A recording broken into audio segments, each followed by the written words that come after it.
Everyone, welcome and thank you for joining us at this year's host country seminar entitled Past, Present, and Future of the World Economy.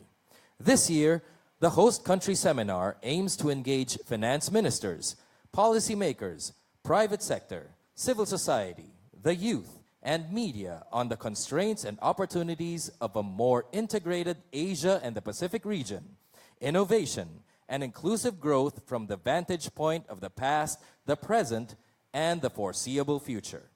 To formally welcome us all to this host country seminar, we call on the chair of the ADB Board of Governors and the Republic of the Philippines Finance Secretary, Carlos G. Dominguez.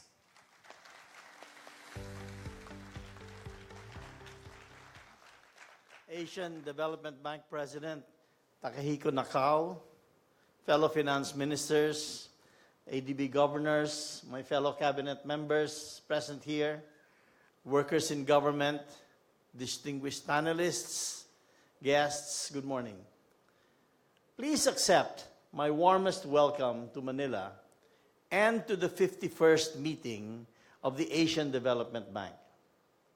For this morning's host country event, we organized 3 excellent panels to help us reconfigure the past, understand the trends shaping the global economy today, and peer into the future being radically reshaped by the power of information technologies.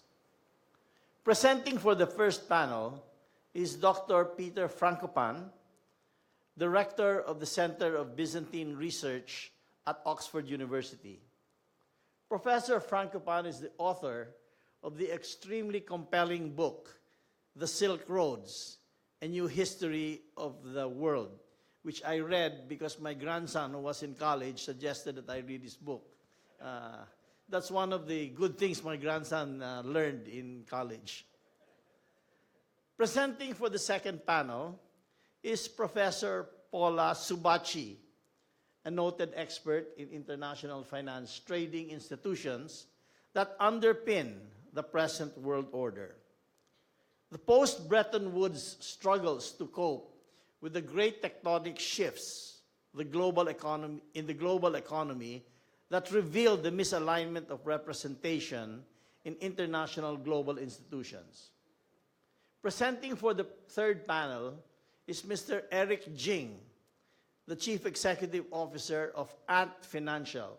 Despite its name, it is not a small financial institution. He will discuss the fresh developments in financial technology, including their risks and downsides. We expect to discuss here the need to leverage innovation and emerging technologies to ensure that they support inclusive growth. These are broad but also provocative topics. I truly look forward to the great ideas this conference will surely bring forth. These ideas will help us not only deal with the promise, but also the peril of this time of rapid technology-driven transformation.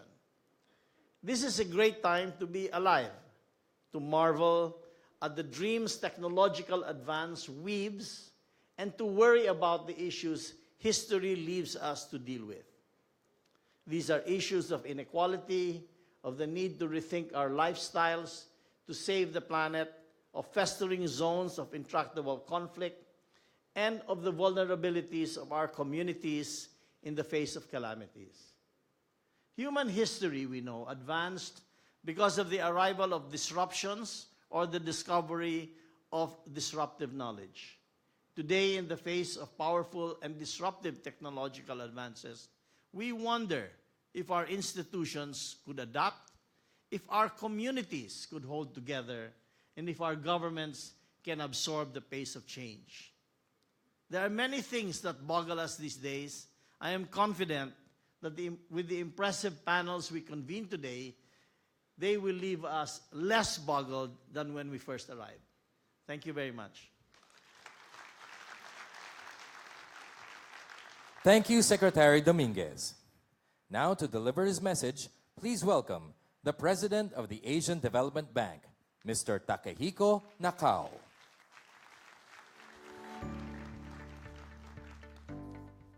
you very much. On behalf of the Asian Development Bank, I'd like to take this opportunity to thank the Finance Secretary and Chair of the Board of Governors of ADB, Carlos G. Dominguez, and the Philippine government for hosting the annual meeting with the theme of linking people and economies for inclusive development. We already have over 4,600 participants registered for this annual meeting, and we are expecting even more. I particularly appreciate the personal involvement of Secretary Dominguez in organizing this annual meeting. Since Yokohama last year, Secretary Dominguez and I met bilaterally 6 times in his office over here to discuss how the Philippine government and ADB can further strengthen our partnership and operations, and how we can make this annual meeting in Manila more focused and substantive instead of a ritual. Secretary Dominguez provided direct input in choosing this theme of the event, the past, present, and future of the world economy. He also recommended Dr. Peter Frankpan as a speaker for this meeting. As he said, he thought his book, The Silk Roads, A New History of the World, is very enlightening, especially when we reflect on the benefits from globalization and when Asia has increased its presence in the world. I also read the book and found its historical narrative to be so interesting. And of course, we now have a bigger presence of Asia, but at the same time, the Western countries have been very dominant since 16th century, although there were very high civilizations in Middle East, in East Asia, and others. But we should think about how we can cooperate instead of a kind of a rivalry each other. We can learn more from each other. But I hope that Western countries study more about the history of Middle East, East Asia, and Southeast Asia, because there was a very huge active trade before the findings of Asia by Western countries. So that's what I learned. Today, we'll have 3 interesting sessions starting from this Silk Roads and beyond.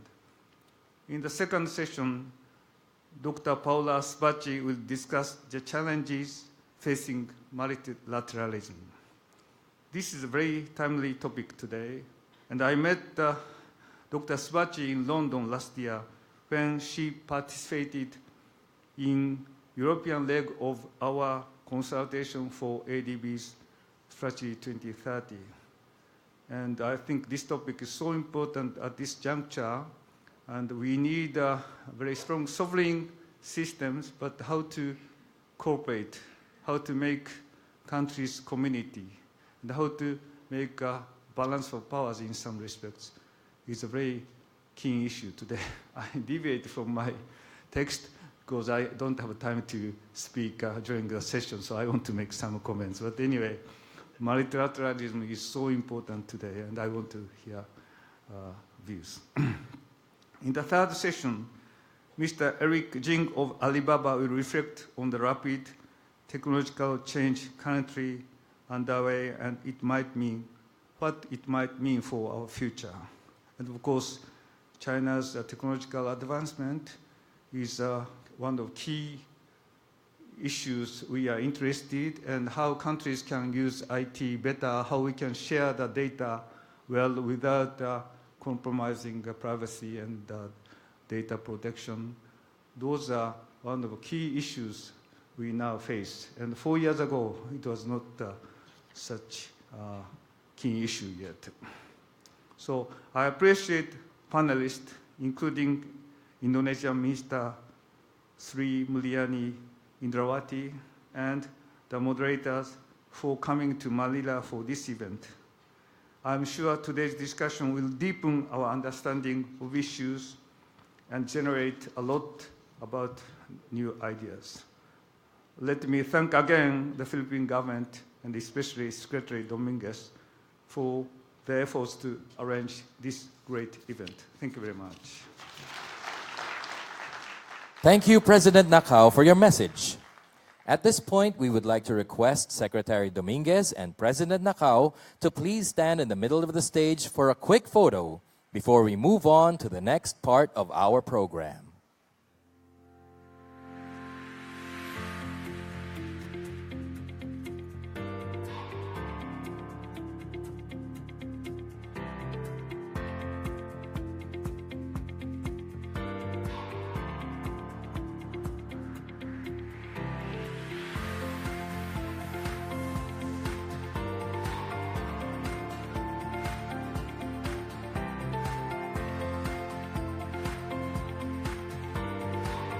Thank you, Secretary Dominguez and President Nakao.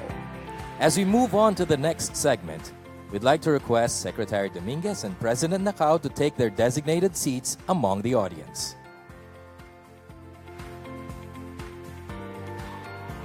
The first part of our seminar is a presentation on the Silk Roads and beyond. As silk was the most tradable commodity for millennia, the Silk Roads were the pathways along which merchants, warriors, and nomads traversed. Precious goods like silk were traded and bought, where ideas, religion, and language competed, exchanged, and improved. The bridge between the East and the West, these routes transmitted prosperity, but also carried disease, disaster, and death. This session will explore the dynamics that shape the ancient world order and how it relates to what many now term as the re-emergence of Asia in today's global stage. Our speaker is the founding director of the Oxford Center for Byzantine Research, senior research fellow at Worcester College. He studied history at Cambridge University before undertaking his doctorate at Oxford. He works with UNIDO on the future of sustainable cities and on the Belt and Road Initiative. In 2017, he was appointed senior advisor and academic expert to a major World Bank and DFID project on transport corridors in South Asia. He's a professor of global history at Oxford University and the author of the New York Times best-selling book, The Silk Roads, A New History of the World. Let us all welcome Professor Peter Frankopan.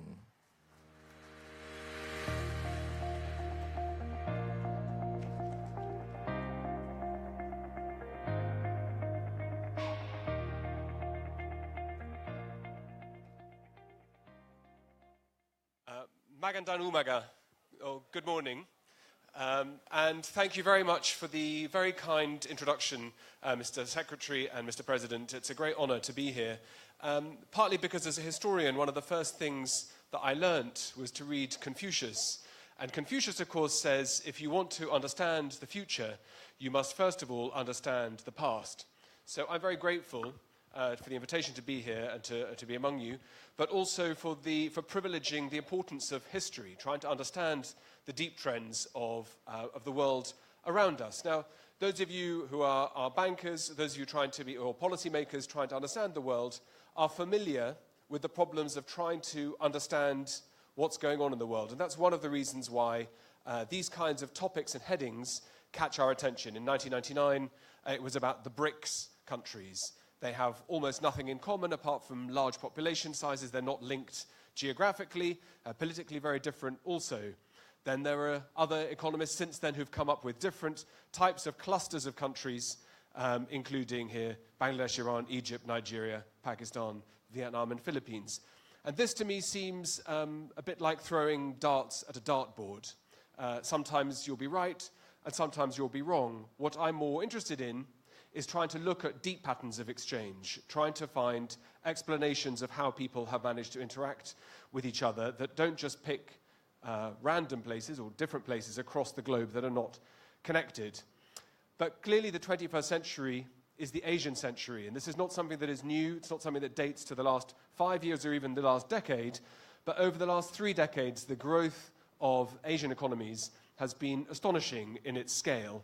The outstripping of global GDP is extremely striking in terms of the share and the rising share that Asian economies have between them. And trying to understand the roots of all of that drives the way in which policy is being made, particularly in the United States today.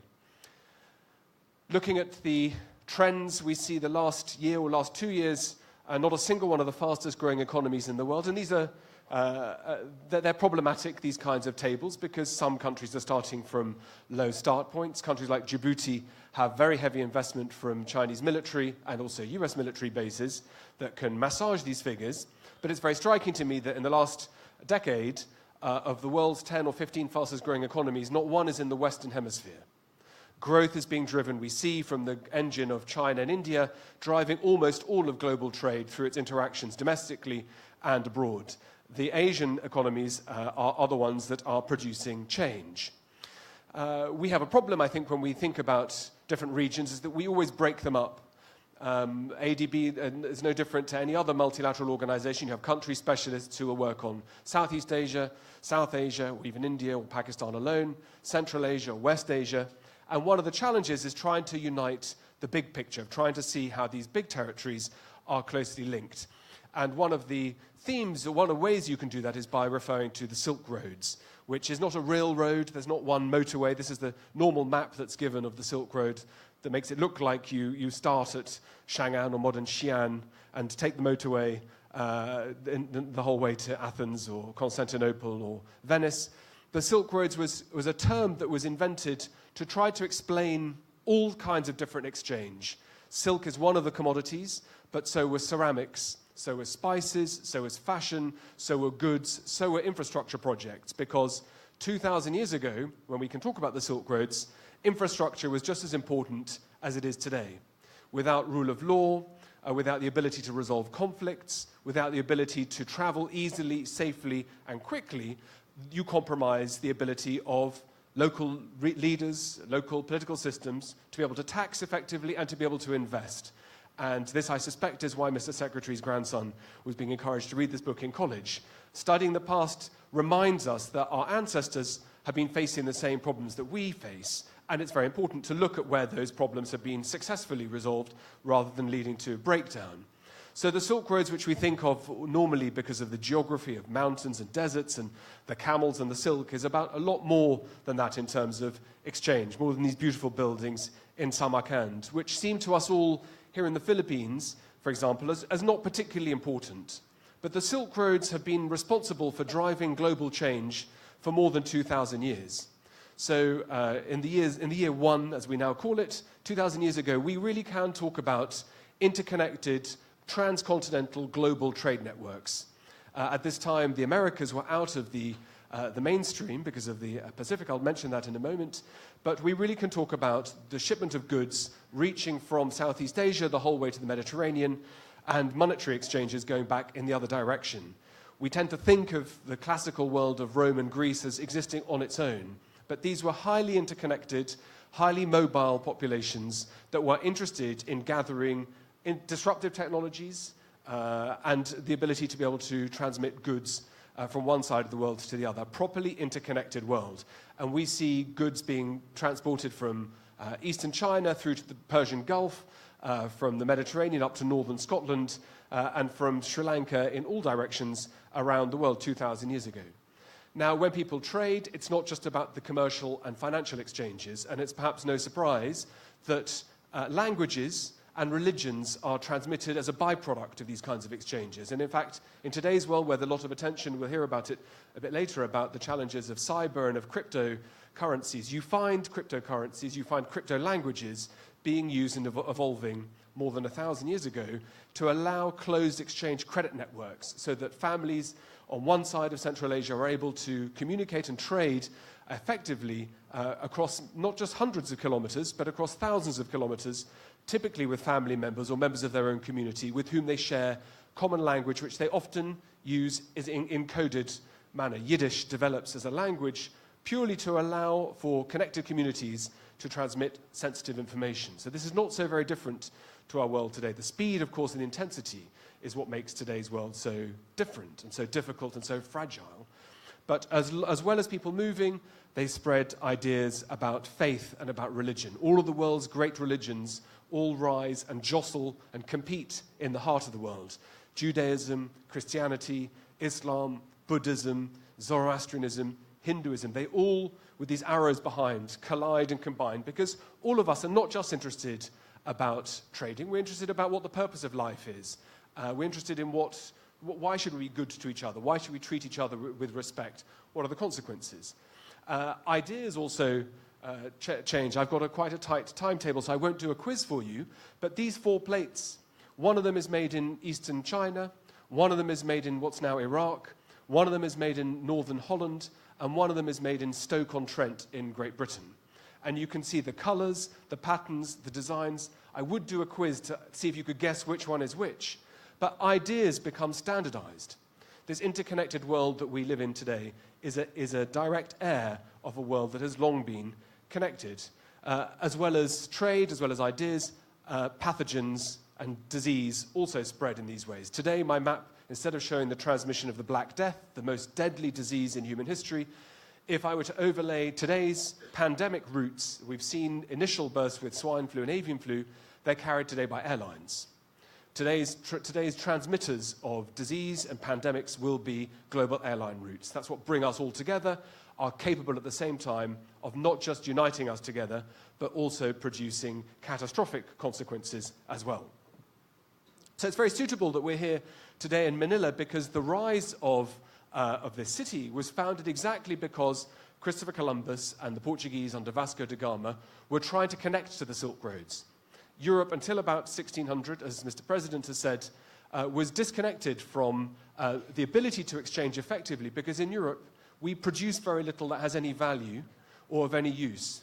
There's very little gold in Europe, almost no gold. There's very little silver.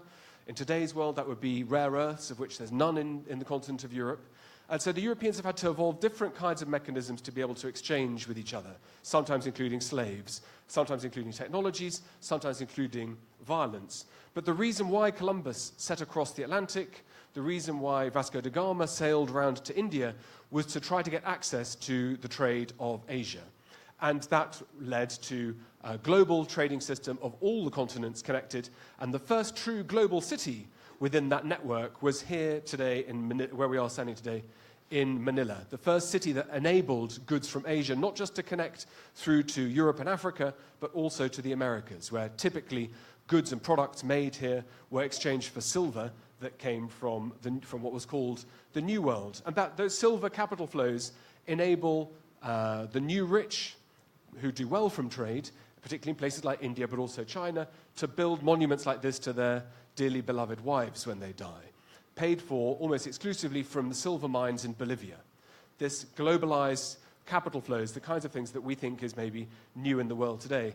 And those Silk Roads have dominated through the course of the 20th century too, in terms of control over Iran, over Iraq, over Syria, over Afghanistan, over looking at the stress lines between India and Pakistan, and then in today's world, the rise of the Belt and Road Initiative, championed by China, by President Xi, announcing it in the autumn of 2013. Politicians quite often announce major initiatives, and then nothing really happens. Hillary Clinton, 2 years before this, had given a major speech about how America would help create the new Silk Roads, and nothing happened. But since this time, the One Belt, One Road, or now the Belt and Road Initiative, has started to create maps. These are all just as useless as those Roman maps I showed you, because the Belt and Road is not about a single pathway, it's not about a single connection, it's about multiple kinds of investments, above all loans, but into infrastructure, energy, food and water, and security. And as President Xi mentioned in May in Beijing last year, this is the project of the century, because the amount of investment, the amount of capital that's available is changing the world of Asia, knitting it together, not entirely without its own problems. As your own reports here in the ADB have said, the appetite, the thirst, the need, the requirement for major infrastructure investment is enormous. $26 trillion between now and 2030, averaged out at nearly $2 trillion per year. And as well as the multilateral banks, like the ADB and the World Bank, the AIIB, China is more motivated than other economies to be able to play a role in these kinds of initiatives. And I'm sure Dr. Subaki will talk about this in her talk as well.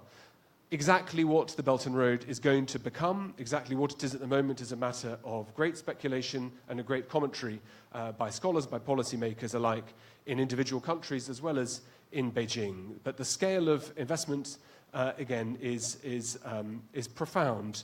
There are multiple strands, multiple aims and objectives. Clearly, China making a plan for its own long-term future.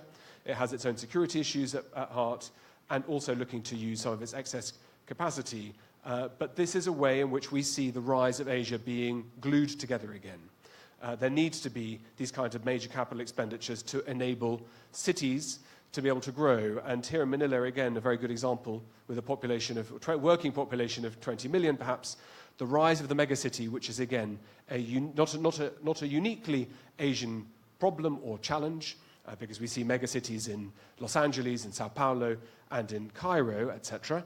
But you can see the distribution of cities is massively more pronounced because of the population scale of Asia. This presents challenges and opportunities in equal measure. The size and of the need to be able to power, to be able to feed, to be able to provide water, to handle the pollution problems that come with cities with populations of 5 million plus is one of the challenges of the 21st century. And we see that in terms of the projections looking forward till 2030, again, the most striking point, I think, on a chart like this is to see that apart from London, we don't see a single European city as part of this story. We don't see that Europe is a challenge or a major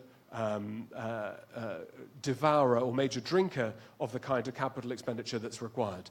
Asia is starting to pull ahead from Europe for multiple reasons, and one of the challenges that the ADB and other similar organizations has is to be able to anticipate these kinds of problems. One of the most important points, I think, is to recognize that this rise and challenge of a rising China and of a rising Asia is causing problems as well. So I could have many quotes of Donald Trump. In fact, this morning, Marco Rubio, the US Republican senator for Florida, has said that the challenge between the United States and China is the single greatest geopolitical challenge for the last 100 years, which seems to move the First and the Second World War. It looks to move the problems in Iraq and Afghanistan into some sort of context. But we see that the US trying to work out how to handle the rise of Asian economies, the internal competitions between rival states here, particularly India with its own versions of the Belt and Road Initiative, the stress points between the relationship between Iran, Pakistan, India, China, Central Asia, these all need to be smoothed out. And in that process, it's the role of the multilaterals that play a very important role in being able to provide diversification to allow optionality. Last month, I beg your pardon, Christine Lagarde of the IMF was talking about the challenges to the global world order in an age where tariffs become more normal, in an age where rivalries between states becomes a challenge. I think it's very important to try to plan for the future, always in hope rather than in fear. But one of the issues, I think, is to see that not just the Silk Roads are rising, but West, Central, South, and Southeast Asia are going to be where all of the action takes place in the future. I can see no possible consequences for Brexit here in Asia in any meaningful way, or any of the other problems that we have to deal with in Europe. This is a time when arranging meetings like this, bringing together stakeholders, policymakers, those involved in both policy planning and in the distribution and investment on the massive sort of scale that ADB and others are able to work on, seems to be the way in which the 21st century can be confronted with. So there's my rush through the past, the present, and the future. As a historian, I have the great benefit of being able to work with evidence. I'm not an economist, so I'm not able to speculate on what comes next. But thank you very much for listening. Thank you for that insightful presentation, Professor Frankopan. Now let us discuss this topic further. To moderate the panel discussion, we have a member of the Council on Foreign Relations, a media leader, and former Humanitarian Council chair for the World Economic Forum, who has interviewed on camera and on stage hundreds of global luminaries on the most important challenges of our time.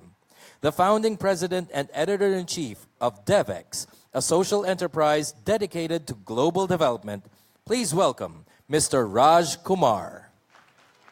Thank you. Thank you. I must say, having attended many annual meetings of the multilateral development banks, including this one, moderated many sessions like this is the first time I've had a panel with an expert from the Byzantine period on stage. And I must applaud Secretary Dominguez. I think you've set a new bar, and this is something we ought to do regularly. Look back in history to see where we are. It does feel like we're at an interesting moment.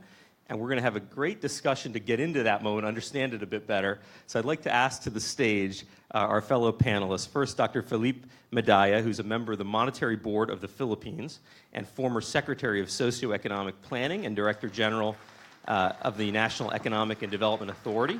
Felipe, please join us. And please also welcome Dr. Naoyuki Yoshino, who is the Dean and CEO of the ADB Institute.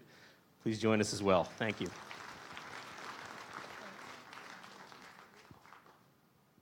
So we're going to jump right into a conversation. We have limited time and a lot to get through because there was a lot of interesting content in that discussion. Felipe, I'd like to start with you. Peter left us off with this sense that we are living in a real moment in history. That after hundreds of years, thousands of years of evolution, we are now at this moment when we could be seeing a real clash. There's talk of walls and tariffs. Also a moment of real promise. There's the potential to lift millions of people, hundreds of millions of people out of poverty to invest massive untold sums into infrastructure. How do you see the moment that we're in now? How do you look at it today? Well, let me start by saying that, well, the Silk Roads are a nice metaphor. And as my high school teacher in English taught me, metaphor is describing something what is literally, physically impossible. And in a sense, the Silk Roads, as you know, you look at one of the slides, the Silk Roads includes sea routes.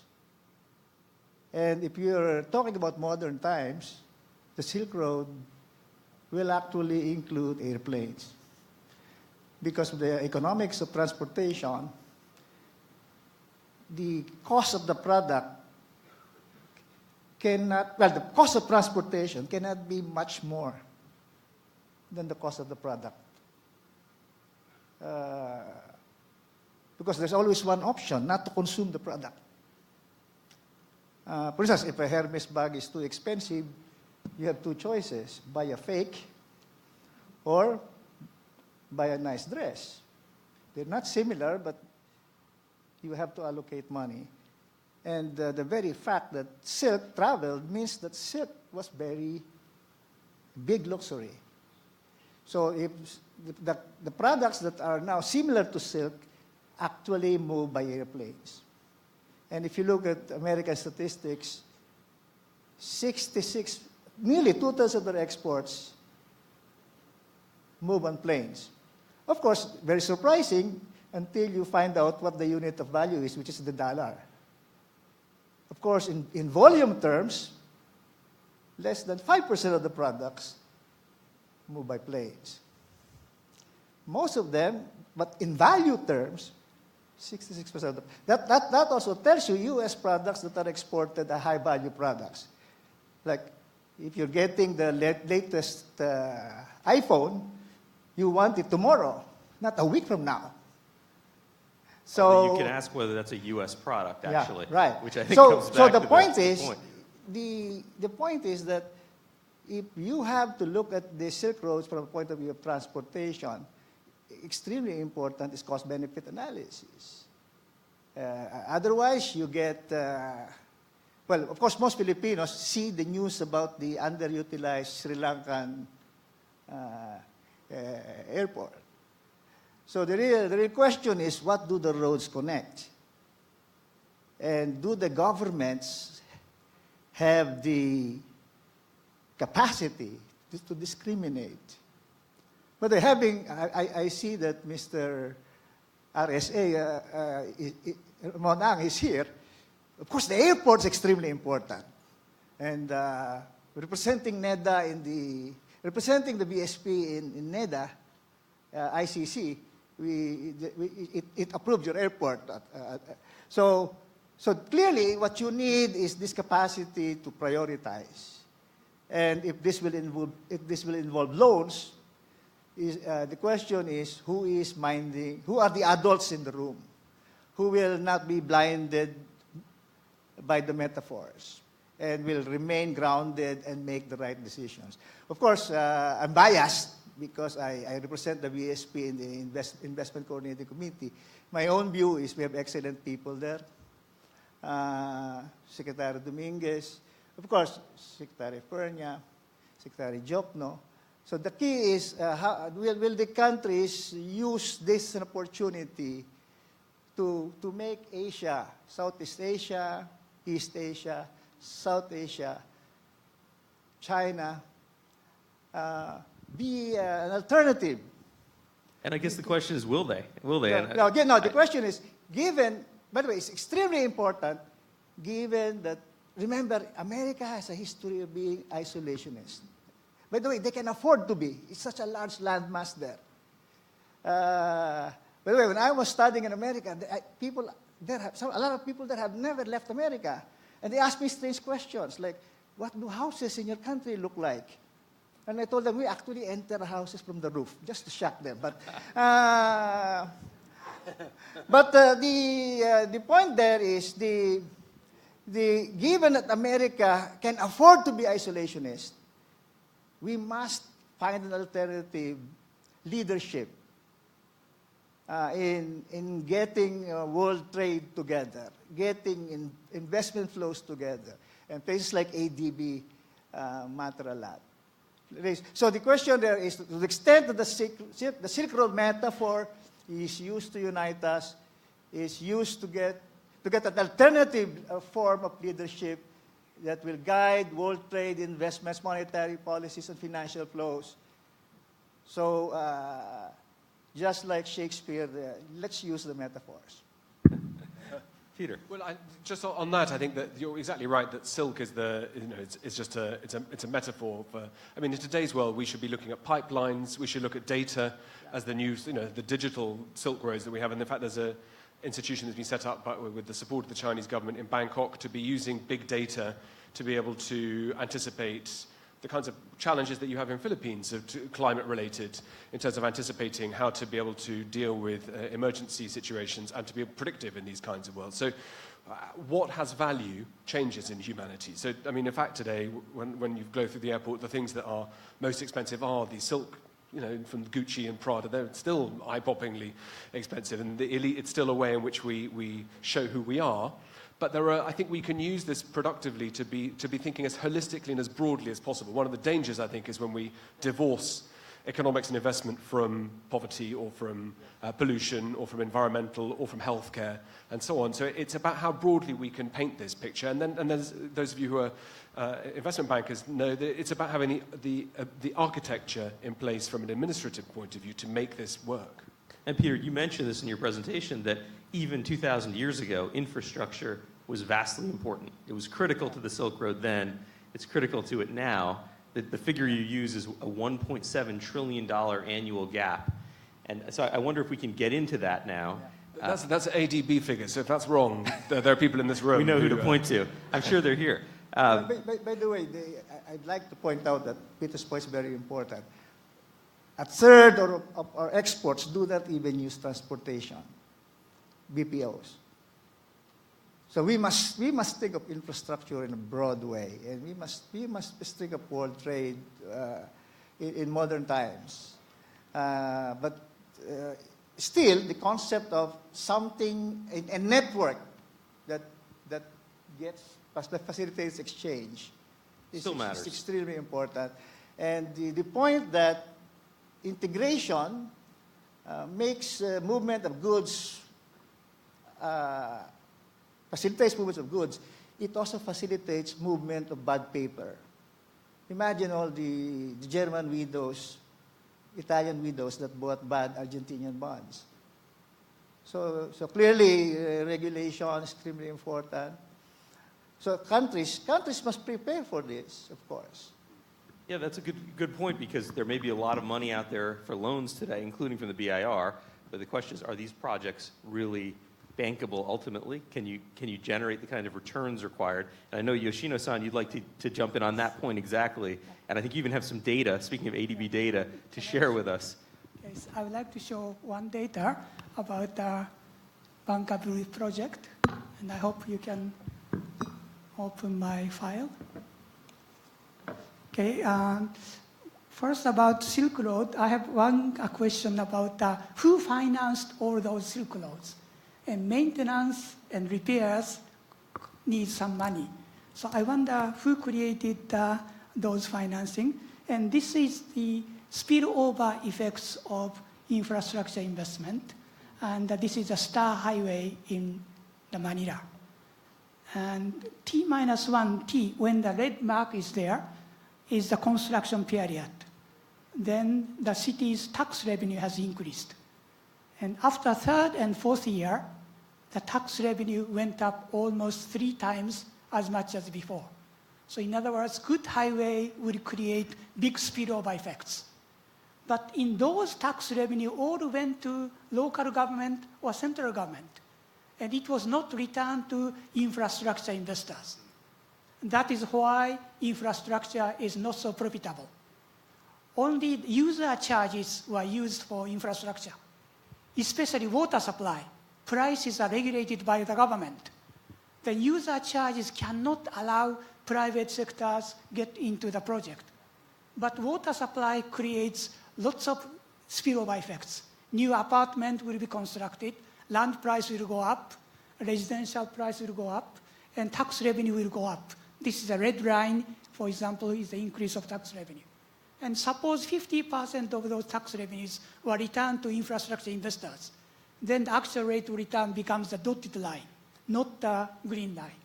So I think the spillover effects can be returned to infrastructure investors so that it can increase various productivity. And Yoshino-san, how does that actually operate? So has it happened yet where there are cases, and how do you attribute the growth in income to the specific infrastructure project so that so a private investor would know that they have some surety of being paid? Yes. Currently, an Indonesian minister is interested in my idea of bringing back those tax revenues, especially infrastructure investment in Indonesia. We can look at please look at this line. That line is along Star Highway. Then we compare the region of the blue lines. Then how much tax revenue has been changed because of infrastructure? That is a rough measure. Of course, we can do econometric method, but that we can tell how much tax increase has been contributed into the region. Then Indonesia is very much interested in this method to bring back to infrastructure investors to invite private sector money. And at the same time, in Asian region, pension funds and insurance products are growing. And they're looking for long-term investment. Then infrastructure is most suitable places for them. Then domestic savings can be circulated in domestic market. And last point in Asia is land capture is a big problem. In India, Japan and India is going to construct rapid train. Then for piece of land, 36 landowners came, relatives and parents. So it is very difficult to capture land. So we started land trust, which means they can own the land and lease the land to railway company. And that will make it easier to transfer their usage to the companies. So my question to the Silk Road is, in those areas, who financed those Silk Road and who maintained those Silk Road? Well, we know from the Greek historian Herodotus, he wrote about the Persian Empire. And he said that the Persians realized that to have a successful state, you need to have good rulership. And above all, that functioned through investment and through understanding that the more stable the country is, the more prosperous it is, and that allows you to build palaces and all the things for the communal good. So the thing that caught his attention most of all was the road systems in the Persian Empire. and in fact his words to show how the Silk Roads affect everything.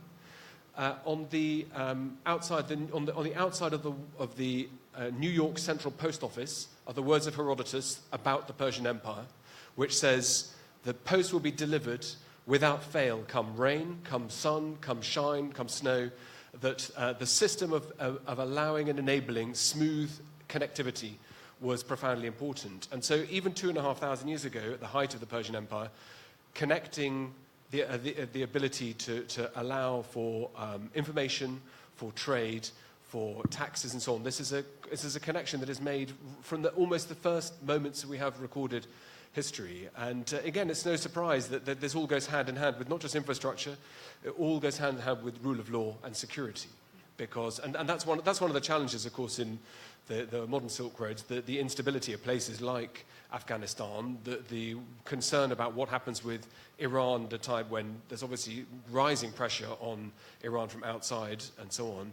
How do you enable people and investors to either price that kind of risk or to be able to anticipate where it might lead? Peter, let's connect this back to the ADB's mission to end poverty in the region. Because when I think of the history of the Silk Road, a lot of what happened was really extractive. It didn't necessarily leave countries better off. Maybe it was elites trying to trade silk. It was rulers looking to extract gold or oil in more modern times. How do we move from that kind of Silk Road to a more cooperative one that is inclusive of the poorest people in the region so that we can, that this $900 billion in BIR investment, what the ADB is doing, that all this infrastructure investment actually leads to the goal I think we all share? Well, from a historical perspective, I could recognize your idea that it's extractive. You could make the defense and say that's what capitalism means. If you're an investor, then you obviously are able to protect your investment and generate returns. And then it's a point, at what point do you believe that your return is unsustainable or extractive? And things like the Islamic tradition of Islamic finance is designed precisely to protect that imbalance going wrong. So that's why even today, the different kinds of instruments in the Islamic world look like, and they function in a different way in theory, to block that kind of extraction. But one of the reasons why I think in the past one can talk about elites and peasants is it's to do with urbanization. And the biggest single change across Asia in the last 50 years, rather than the last 30, 40 years, being the rapidity of urbanization, particularly in China, where over the last 40 years, the numbers of people moving to the cities is the fastest in human history by a significant factor. And of course, what that means is when people live in cities, the velocities of exchanges are much more rapid because you go and you buy your bread next door rather than from the neighboring village and so on. So it's a lot to do with this growth of the mega city is what has driven a lot of the removal from poverty alleviation. One could argue, and there'll be people much more capable than I am, to talk about what exactly does poverty alleviation mean. Is it a World Bank notional number, which when you're above $1.90 a day, somehow you're no longer poor? What does it mean in relative terms? What does it mean in real terms? But it's clear that process of the improved standards of living across Asia is dramatically different over the last few decades. So that is to do with providing the capacity for cities, for infrastructure, for people to be able to get back to their homes. And, like we're going to hear in a minute, how people can use the digital world to be able to send money, to transmit money back rather than having to take 3 days to arrive with their paycheck. If you can do that instantaneously and communicate through the digital side, then those processes become part of the driver of poverty alleviation. Yoshino-san, on this question, I'd love to hear your thoughts as to how do you construct a vision for massive infrastructure investment in the region over the next 12 years or so that still leads not just to the growth of megacities, but megacities that are not contributing to pollution, where living standards are high, that lift people out of poverty. What is your vision? What is the ADB's vision on this? I think spillover effects are very important, and also providing small amount of money to small businesses along the roads and railways. This is example. Left-hand side bottom is a Cambodian lady who started very small shop along the road. And right-hand side is 40 Vietnamese ladies who started their own businesses along railways. These money are difficult to be borrowed from banks. So hometown crowdfunding, those kind of crowdfunding in the region, provided small amount of money for these each small businesses.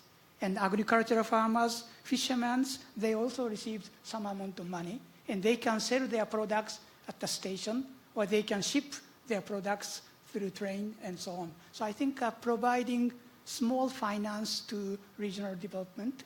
And one more is education turns out very important to increase the spillover effects, especially secondary education and university educations are significant together with infrastructure investment by using 44 country data of United Nations. So I think education and providing money to small and agricultural farmers. Your question has to do with modern taxation, which is what are taxes for and what are the alternatives to taxes. Now, obviously, if you can charge user fees, they're superior to taxes because those who benefit are the ones that pay. For various reasons, user fees sometimes cannot finance projects. For instance, if you can imagine a world where every car has a transponder. When you use the roads at different times of day, you'll be charged differently. At the end of the month, you get a bill. You don't need taxes anymore. Of course, that world does not yet exist. So many roads have to be financed by taxes. But some roads can be financed by toll fees. Now, the question of, by the way, water should be financed by user fees. And we have a good example of how to do it in the Philippines. Airports can be financed by user fees. The question is, how do you have a predictable set of rules that will not be changed in the middle of the game? And how do you, so that investors will come in and ask for, because they will of course ask for much higher return the riskier you are. Now, on the other hand, how do you finance redistribution, and how do you finance poverty alleviation? The answer, of course, is the rich should pay more taxes. And education, high-quality education at the basic level should be free. And then the last question you have is, how do you have efficient cities? And the answer is, public enemy number one is the car. But if you do not have a good mass transit system, how can you insist that people leave their cars behind? So it's no secret. All we have to do is learn from Tokyo. But you can be a city of what, 20 million? How much is Tokyo during daytime? 20, 30 million? And still function. Of course, if everybody in Tokyo drove a car, it will not be Tokyo, and it will be a huge parking lot called EDSA. So these are the decisions, but these decisions require at least a 20-year point of view, maybe even 30. And how you do that when the political cycle is, well, for congressmen it's 3. And so the question is, what are our institutions? For instance, the question of land capture, so you can build your infrastructure. Well, that political cycle might be slow, but the technology cycle is really fast. And you referred to the idea of a road with transponders, and you know, based on traffic volume, how much to charge each car. I mean, that's happening now and likely to move much more quickly. As you say, we'll hear in subsequent panels about how fast technology is moving. So I wonder if we can add that layer on top of the concept of a Silk Road. What does this modern Silk Road actually look like? You mentioned data. How do you see it, Peter? Well, you know, I think, we're just looking at the microfinance. I think it's again, with the metaphor of the Silk Road, almost nobody goes from one end of the, from one side of China to the Mediterranean. It's always about small clusters. It's all about small enterprises, small businesses, and providing the conditions for them to be able to flourish. And today's no different. I think that one of the things that is striking to me is just how unusual this last 10 years have been. And in a funny way, Asia, as a general whole, has been a huge beneficiary of the global financial crisis because of the collapse and the fall in interest rates. It's meant that the kinds of returns that are, that there's a sustainability bite point where, at some point, if the global economy starts to kick up again, and what happens with tariffs and so on, I'm sure you'll talk about later today as well with the US. But at a certain point, we can't just look at Asia in isolation. I think it's trying to understand the wider global community and what is likely to come out of the White House relative to Iran, relative to China, relative to how India and China and their very complicated relationship also plays itself out. So we can almost think, seeing some of your slides, that Europe doesn't matter anymore or North America doesn't matter anymore. I know that wasn't your point, but I guess my question is, as you see the balance shifting in the world pretty dramatically, as your slides point out well, what will that actually mean in practical terms for the way these kinds of questions get resolved? Well, I think from a historian's point of view, we would be fools to think that we are inherently stable. History tells you that more often than not, we are very capable of going to fight with each other. And we, again, like my children think that they're cleverer than, maybe they are cleverer than I am. We tend to think that people who lived in the olden days made irrational, foolish decisions and that we're not capable of those kinds of problems.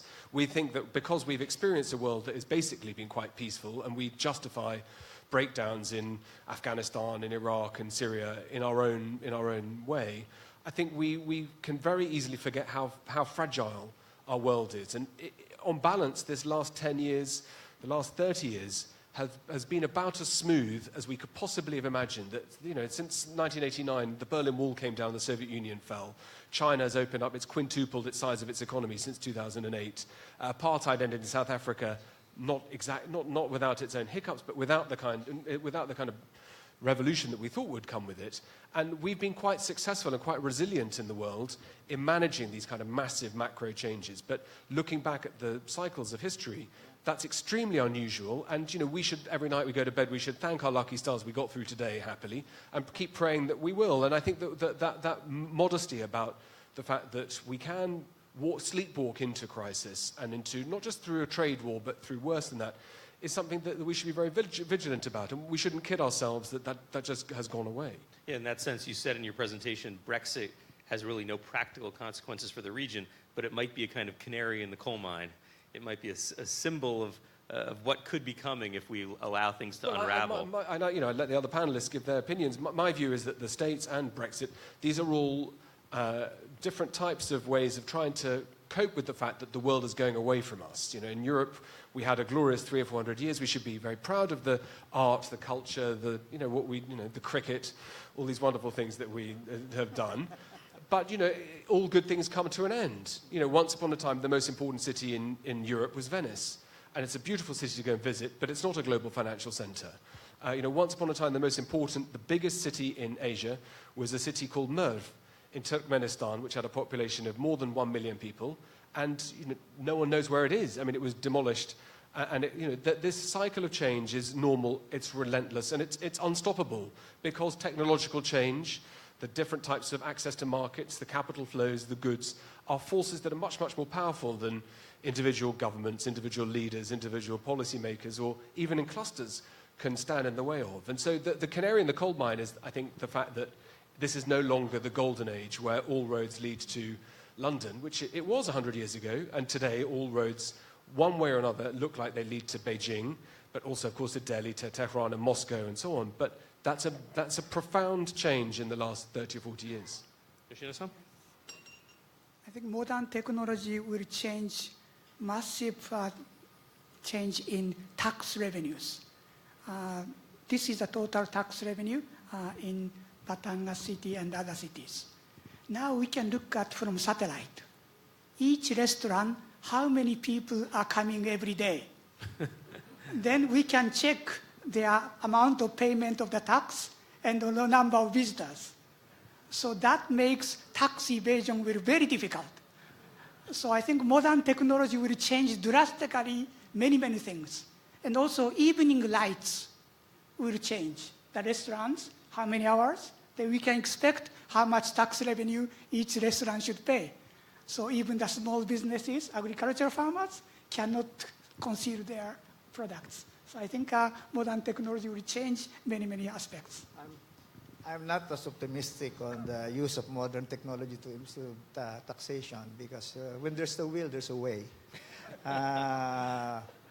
It's really how people are punished if they violate the system.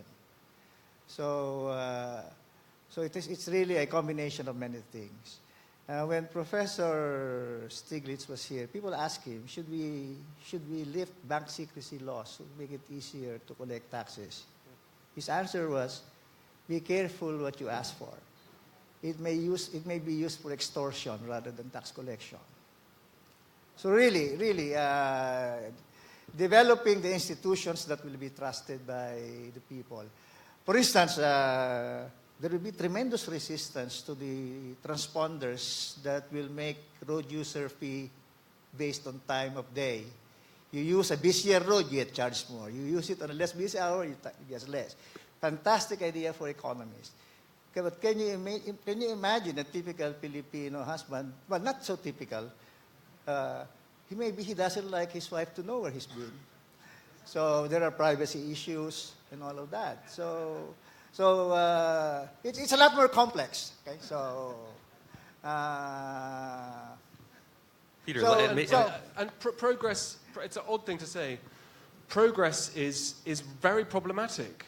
You know, it's a wonderful thing that in West Africa, mothers don't die in childbirth in the same way that they did. It's a wonderful thing that children don't die because of malnutrition or because they have access to clean water. But that's meant that, for example, in Nigeria, the population was about 50 million in 1950. It's around about 200 million now. The UN project it's going to be 450 million by 2050, and maybe 700 million by the end of this century. And that's because we are inventive, we are invest in healthcare, all these wonderful things that we've done. But it's a struggle to keep up. And when you're running behind the clock, you can innovate and you can help the technologies massage things forwards. But these are system problems that require solutions to be put in place and to be thought about now rather than at that time. Because, of course, the problems are about migration, about economic and otherwise, in terms of the access to food and so on and so forth. And quite clearly, with the Belt and Road and with equivalent initiatives being pursued through, Kazakhstan have their own one, India has their own one, this plan for the future, it's about trying to anticipate what some of these challenges will be and to be able to address them. Water, clearly, food, healthcare, digital, and so on and so forth. But all of these things would suggest to somebody who's, as a historian, relatively pessimistic, that it's a question of when, not if, the system falls into dislocation. In our last moments here, I want to go to both of Felipe and Yoshino-san to ask you this question, which I think Peter has really addressed. There is so much demand from the average individual, you mentioned an iPhone, to get the product they want. There's so much demand for moving into cities. It feels as though this is not something you can stop, right? The modernization, the globalization, it's upon us. At the same time, we have the tweets and the walls and the rhetoric and the Brexits and the world kind of feeling like it's fracturing. I wonder, how do you look at where we are likely to go? We have a sustainable development goal agenda by 2030 to end poverty, to end hunger. We have all of these high ambitions at the time that the world feels quite unstable. Felipe and Yoshino-san, how do you think we'll get through this very briefly? Big cities are here to stay. And some of them will get even bigger. So the McKinsey study shows that the 100 biggest cities accounted for 38% of poor GDP. So the question is to use good policies to make those cities more efficient. Now the problem is efficiency will require a lot of tough political decisions. Now in a world where everybody understands that this can be explained. For instance, Singapore is the finest city in the world, right? Because if you do wrong things, you get fined. So people behave because the rules force you to behave, and people do not complain. They actually joke about it because they know it's for their own benefit. Of course, they do trust the government. Now, so these are the things. I think it was George Shultz who says that the coin of the realm is trust. So how trust is developed, how civic-mindedness is developed, how these values and institutions progress over time. As you, for instance, a lot of my behavior when I grew up in Lipa City many years ago does not apply now in this more crowded place. In those times, you write a letter, you put the name of the person, without putting the address, it will get there. When people know everybody, people behave better. The question is, when you don't know your neighbor, do you still behave the same way? So all of these things, and I'm actually a lot more optimistic in this regard, that people are a lot more capable of getting better than we think they are. Of course, never overestimate their rationality, and never overestimate their kindness as well. Thank you for that. Yoshino-san, your final thoughts. Okay, I think income disparities are creating political uncertainty. I think political stability is very important to create a good connectivity. And two things are important. One is education. Education system is very different from US and continental Europe. Continental Europe, educations are almost free. And so everybody has an equal opportunity to go up to university. So I think those opportunities are important in Asia. Everybody can have good education. Then income disparity has to be mitigated by progressive tax rates, and that will create a political stability, and connectivity can be created. Yes, those are my comments. Thank you so much. I think we learned a lot from this panel. I know it's a big topic. It feels in a way like we've just scratched the surface, but I want to thank our panelists for giving us a sense of why history really matters, especially in this region, why we need to pay more and more attention to it at meetings like this, why trust is so important, and we have to think about the intention behind the systems that we're building, and then why there are real practical solutions to how we can close these gaps in infrastructure that institutions like the ADB are so deeply engaged in and are so necessary for. So thank you to the panels. Please join me in thanking them. And thanks to all of you. Thank you, Mr. Kumar, for facilitating the discussion. Thank you to our speaker and panelists. That was a great discussion to start the morning. Before we proceed to the next part of our program, we will have a 10-minute coffee break. Please be back in your seats before 10:05 a.m. so we can begin part 2. Thank you.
We would like to request everyone to take their seats.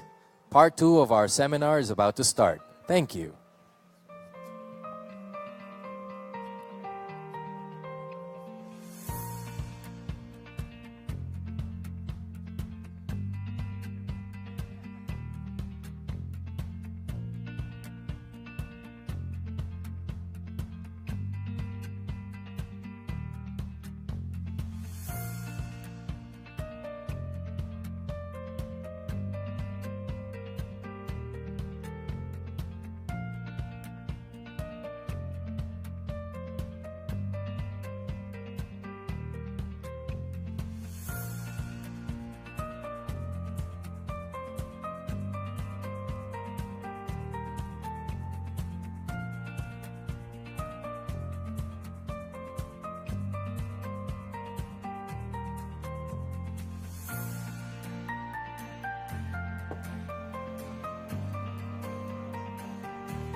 Once again, we'd like to request everyone to take their seats. Part 2 of our seminar is about to start. Thank you.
The second part of our event is a presentation on saving the international economic order. Following the discussions in Part 1, the Belt and Road Initiative is just a piece in a bigger puzzle, wherein emerging economies like China and India, with rising economic importance, are finding ways to increase their participation and influence in the wider global governance conversation commensurate with their economic might. Part 2 will delve into tectonic shifts in the global economy and how these have revealed the misalignment of representation in the international governance institutions, including the repercussions of a continued misalignment. Our speaker for Part 2 is an economist, writer, and commentator on the functioning and governance of the international and monetary system. A senior fellow at Chatham House, the Royal Institute of International Affairs in London, and a visiting professor at the University of Bologna, and a director of a number of public companies, please welcome Dr. Paola Subacci.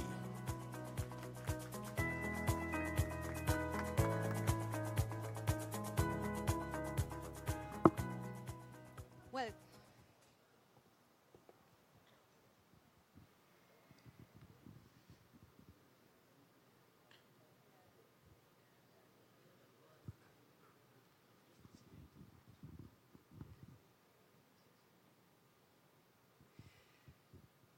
Secretary Dominguez, ladies and gentlemen, good morning. I come from the end of the Silk Road, and Venice, Milan, Genova, they were all part of this integrated world.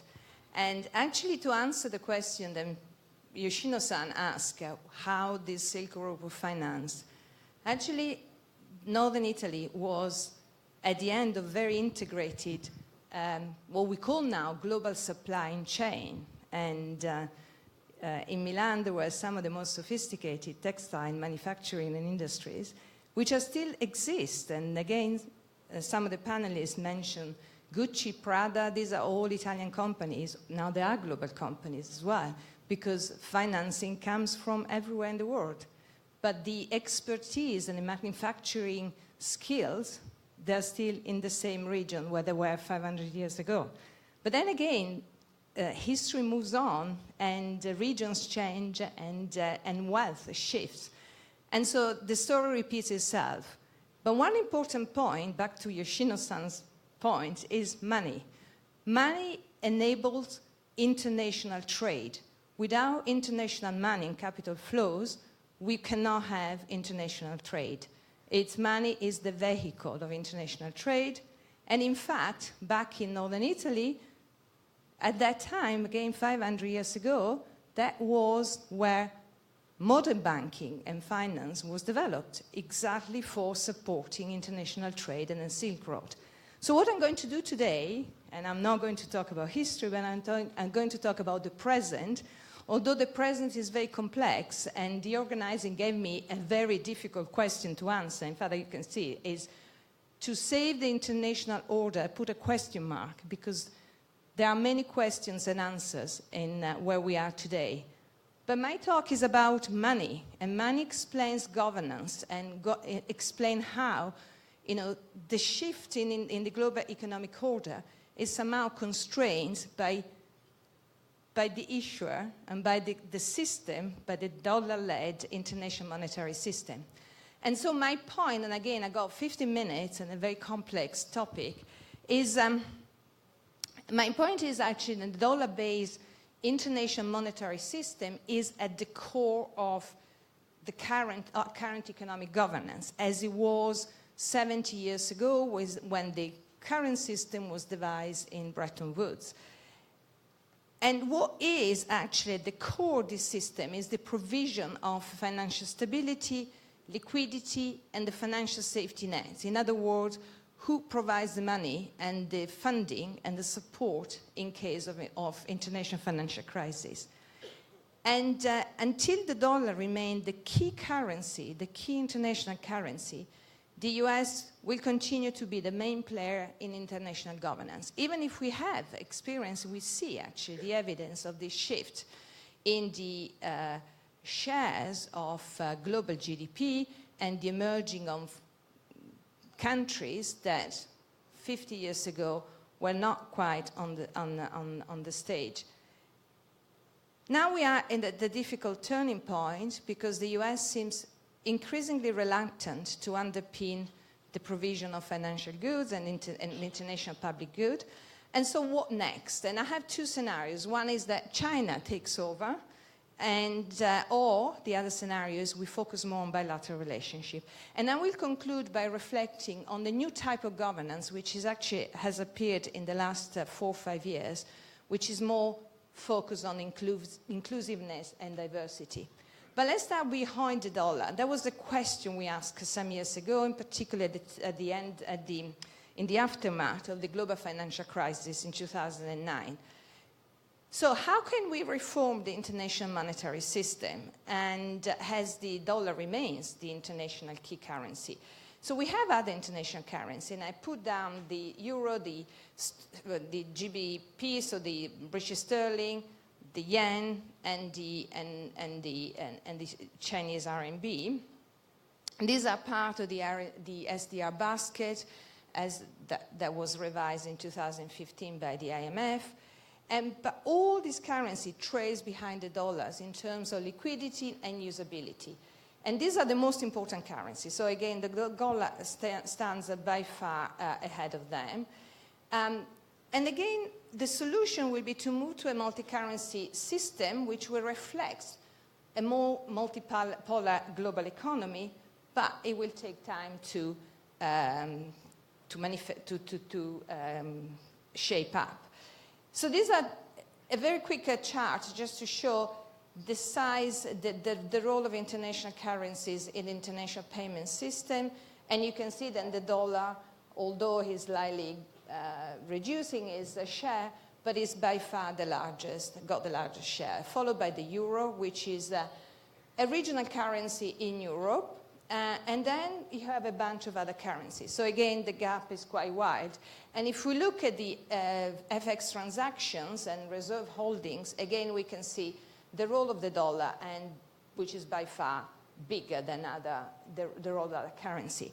So what are the solutions to move away from the dollar? And this was a question which was posed in March 2009 by the governor, the then governor of the People's Bank of China, when he was actually asking publicly, in a public reflection, how we can move away the international monetary system away from a domestic currency. In other way, we have an international currency which is actually the currency of the main economy. And obviously, this currency reflects the issues of this currency somehow is constrained or his moves reflect domestic goals. And that was exactly the case in March 2009 when the US Fed had just unveiled the new unconventional monetary policy, or QE.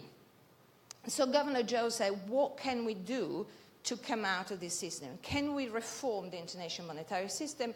And this reflection informed the work of the G20 in 2010 and 2011. And the Stiglitz Commission, which was created in 2009, looked into the possibility of having an international, a supranational currency, which will actually reflect well the kind of world we have, the new economic order, and actually will bring around a new governance. But the problem is there are technical problems. And so after a year of discussion, the Stiglitz Commissions and other economists concluded that there is not really viable to have a supranational currency. And so at that point, China took over in the sense the China started to reflect on what needs to be done in order to develop the RMB as an international currency. And again, the internationalization of the RMB started in 2009 and continue right now. And again, A multi-currency system, and that was actually somehow advocated by the Chinese authorities and now is becoming more of a policy theme. So now the reflection is very much around what we need to do for having, why a multi-currency system will be better than a dollar-led system or a system which is based on one currency. And the multi-currency system will give more choice and supposed to be less volatility and will reflect more or less the organization, the structure of the world economy in regions that trade with each other. So again, ideally, we should have the dollar for the Americas, the euro for Europe and the neighbors, and the renminbi for Asia. And in fact, after 6 years, 7 years of this internationalization of the RMB, the RMB has become more of a regional currency in Asia, as much as Europe, not to the extent of the euro, but as much as the euro is a regional currency. And so this really will have a more policy discipline on issues of the reserve currencies, and the exorbitant privilege, which is actually the label for the dollar, will be it won't be as strong as it is, and obviously will no longer for one single country. But there are also problems in putting together this multi-currency system, but mainly because we do not have yet a third currency. So in other words, if we look at the numbers, the euro is actually quite, in terms of usability and liquidity, can actually be already in the position of being one of these the currencies, but the dollar and the RMB are actually the imbalanced one. So the RMB, therefore, is critical for shifting the international monetary system and reforming governance. Why? First of all, we look at this trading nation. So again, China is the largest exporter, and the second largest economy, possibly the first, depending how we calculate GDP, and yet it doesn't have an international currency in the sense we mean in terms of liquidity and usability. The RMB, and I stress this, has progressed immensely in the last, say, 10 years, from basically not being usable outside China to now having some kind of circulation and liquidity, but it remains a constrained international currency because of this restricted circulation and because also the restriction of capital flows. And again, last year, China reintroduced capital control. But in any case, and again, I quote again Governor Zhou, when he presented at the IMF spring meetings 2015, the renminbi, for the time being, will remain and managed. There will be managed convertibility around the renminbi. Therefore, not a complete free capital movement. And China, therefore, remain an immature creditor. And I use this in quotes because this really is a technical concept developed by Ron McKinnon. Immature creditor means then China has the financial resources to loan outside, to lend outside China, to lend internationally, but it has to do mainly in USD. So using the dollar for lending outside to foreign players. And so this is really a sign of immaturity and is a big risk and a big constraint on China, which actually, as I will continue in my presentation, constrain the ability of China to play a more decisive role in global governance by providing global goods. And so governance and the provision of public goods, so they go together. It's not enough to be the two international financial institutions that came out of Bretton Woods in 1944 are organized around the provision of these public goods, i.e. financial stability, and is the role of the IMF, and project finance, development finance, which is the role of the World Bank. Now, in both cases, the dollars plays a relevant and a critical role. And so the issue for the IMF and both institutions is that, yes, the United States is the main shareholders because it puts the resources and it has the ability to provide this financial safety net and this development finance. So reforms are underway, and in fact, since the 2010, despite the reluctance of the United States, there have been some significant reforms in the governance of both institutions, in particular in the IMF. But more should be done if we just look how the global economy is organized. But again, who will take over from the United States? In the meantime, the United States is becoming a reluctant leader. And we can see the key question is, what does it mean? The fact that the United States is retreating, and we had been several statements from President Trump that suggest the unwillingness to continue to provide these public goods, which in our case here is finance.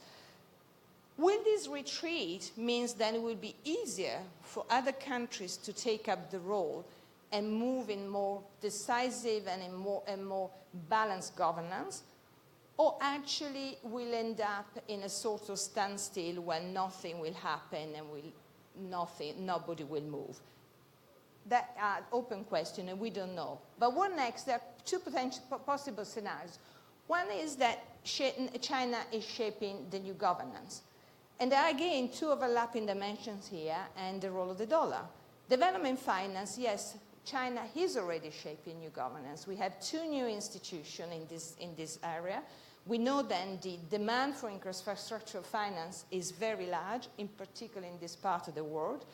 And so both the AIB and NDB are sort of filling this demand.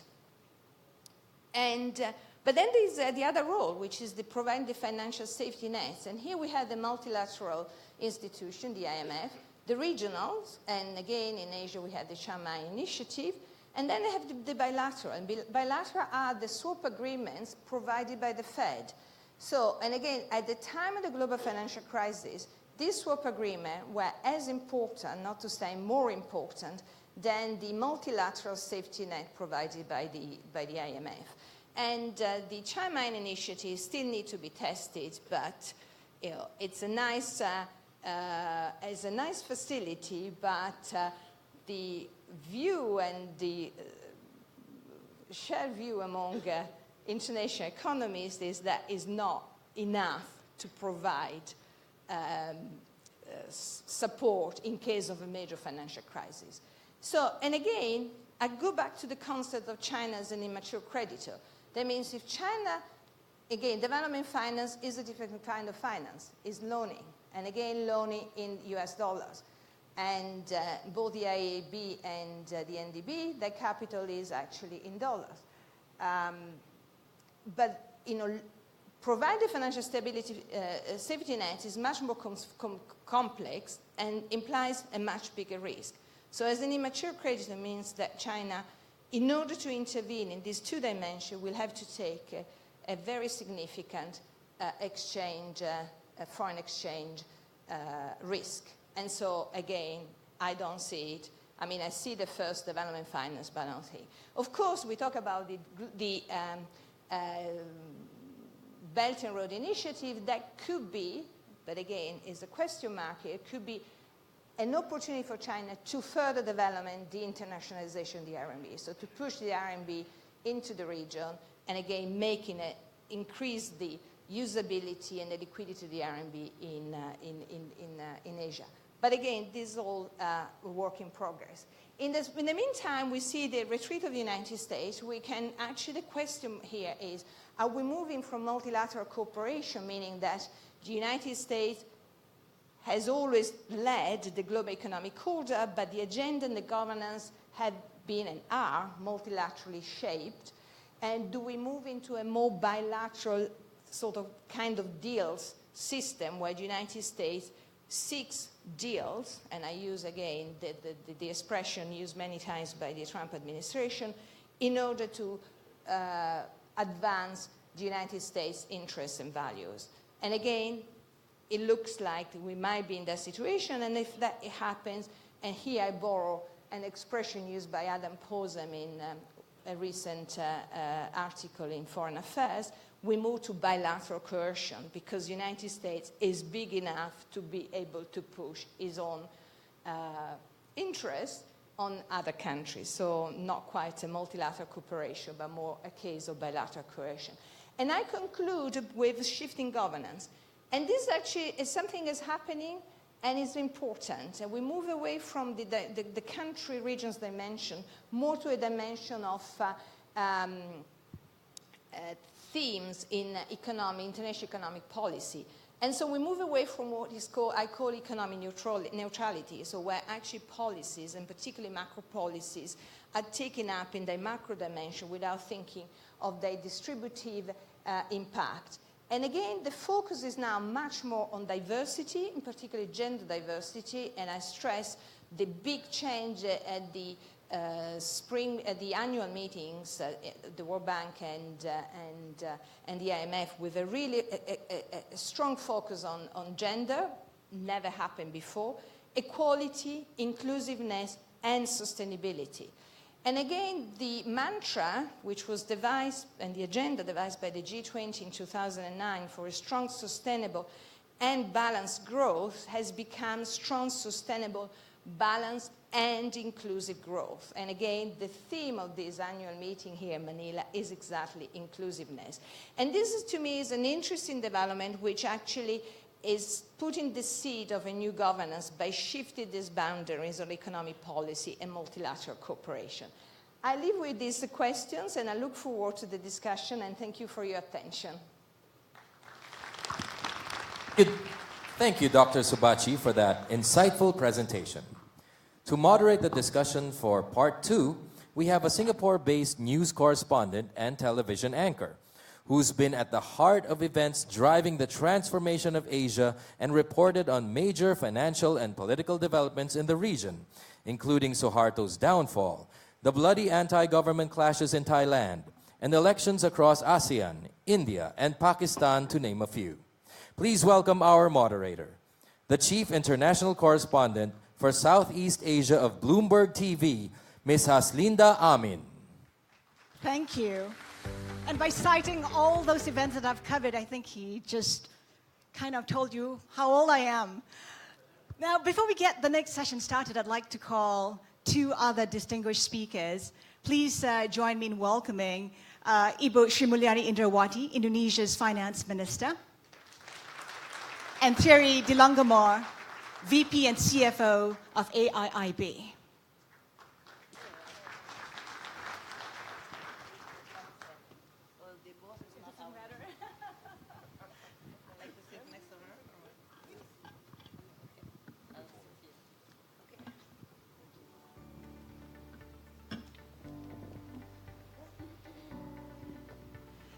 Now, Dr. Subachi said that US dominance is likely to continue because the dollar remains key to international monetary policy. But there is a tectonic shift in the global economy. Over the last 10 years, we saw the emergence of China. China was at the heart of global trade, global growth, and in the next 10 years, China will also be at the heart of global finance. Then we have India. In 2030, it's poised to be the 3rd largest economy, worth $20 trillion. A young, educated population.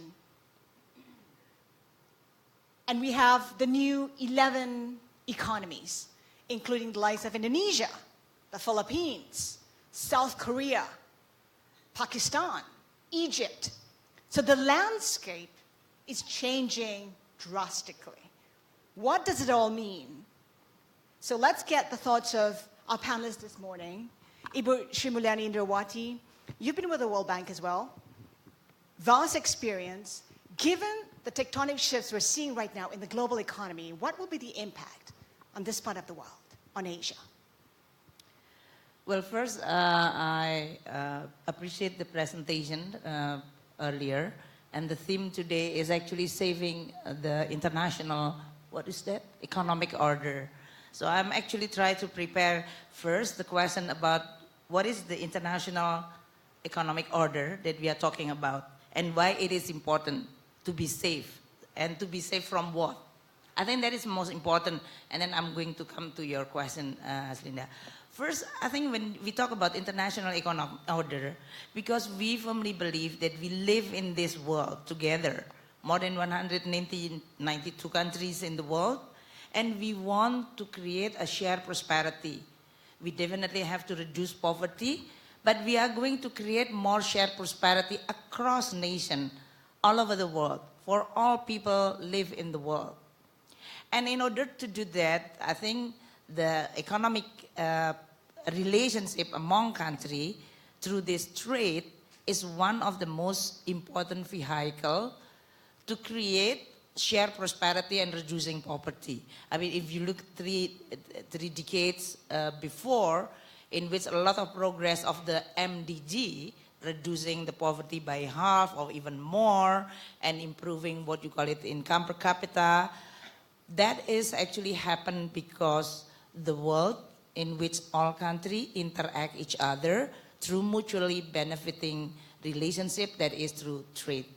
And this is what we call it the order that need to be maintained, because it's not always continue as is and can be easily threatened by a certain decision, a certain regime, or even by many other factors. So I'm going to come to this topic by saying, if we firmly still believe that international economic order is necessary, important for the world to create shared prosperity, reducing poverty, or now we are articulating into what we call it SDG, because we cannot create prosperity when we also recognize that the world facing a challenging climate change. So we now put in this 17 indicator target of SDG. If we still firmly believe, how we are going to create an international order that will guarantee those objectives will be attained. And what is actually threatening it? And I think what is the presentation earlier is one aspect which is actually about currency. That is the domination of the US currency, which is seen as not compatible and then being seen as a threat of not achieving what we try to achieve. I think my comment in this case is that yes, the international orders still need to be strengthened, and that's why the cooperation among countries, in order for us to be able to come up with commitment of this cooperation and multilateralism is important, especially when many countries, especially a very important country, is showing more inward looking and protectionism. We really need to show this cooperation. Second, the threat of this multilateralism and international order is coming from, of course, as I said earlier, protectionism, inward looking, but also coming from the non-policy, which may be also policy, that is like climate change, geopolitical. We are very, this week we are very, we saw a very historical North Korea, South Korea meeting. I think that is going to be like reducing the risk for this international order.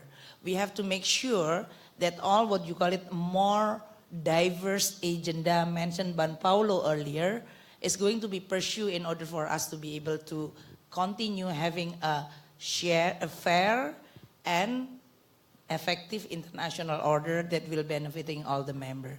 So earlier to your question about what is the threat for all this, especially for Asia, I think Asia is still continue the most vibrant region in the world.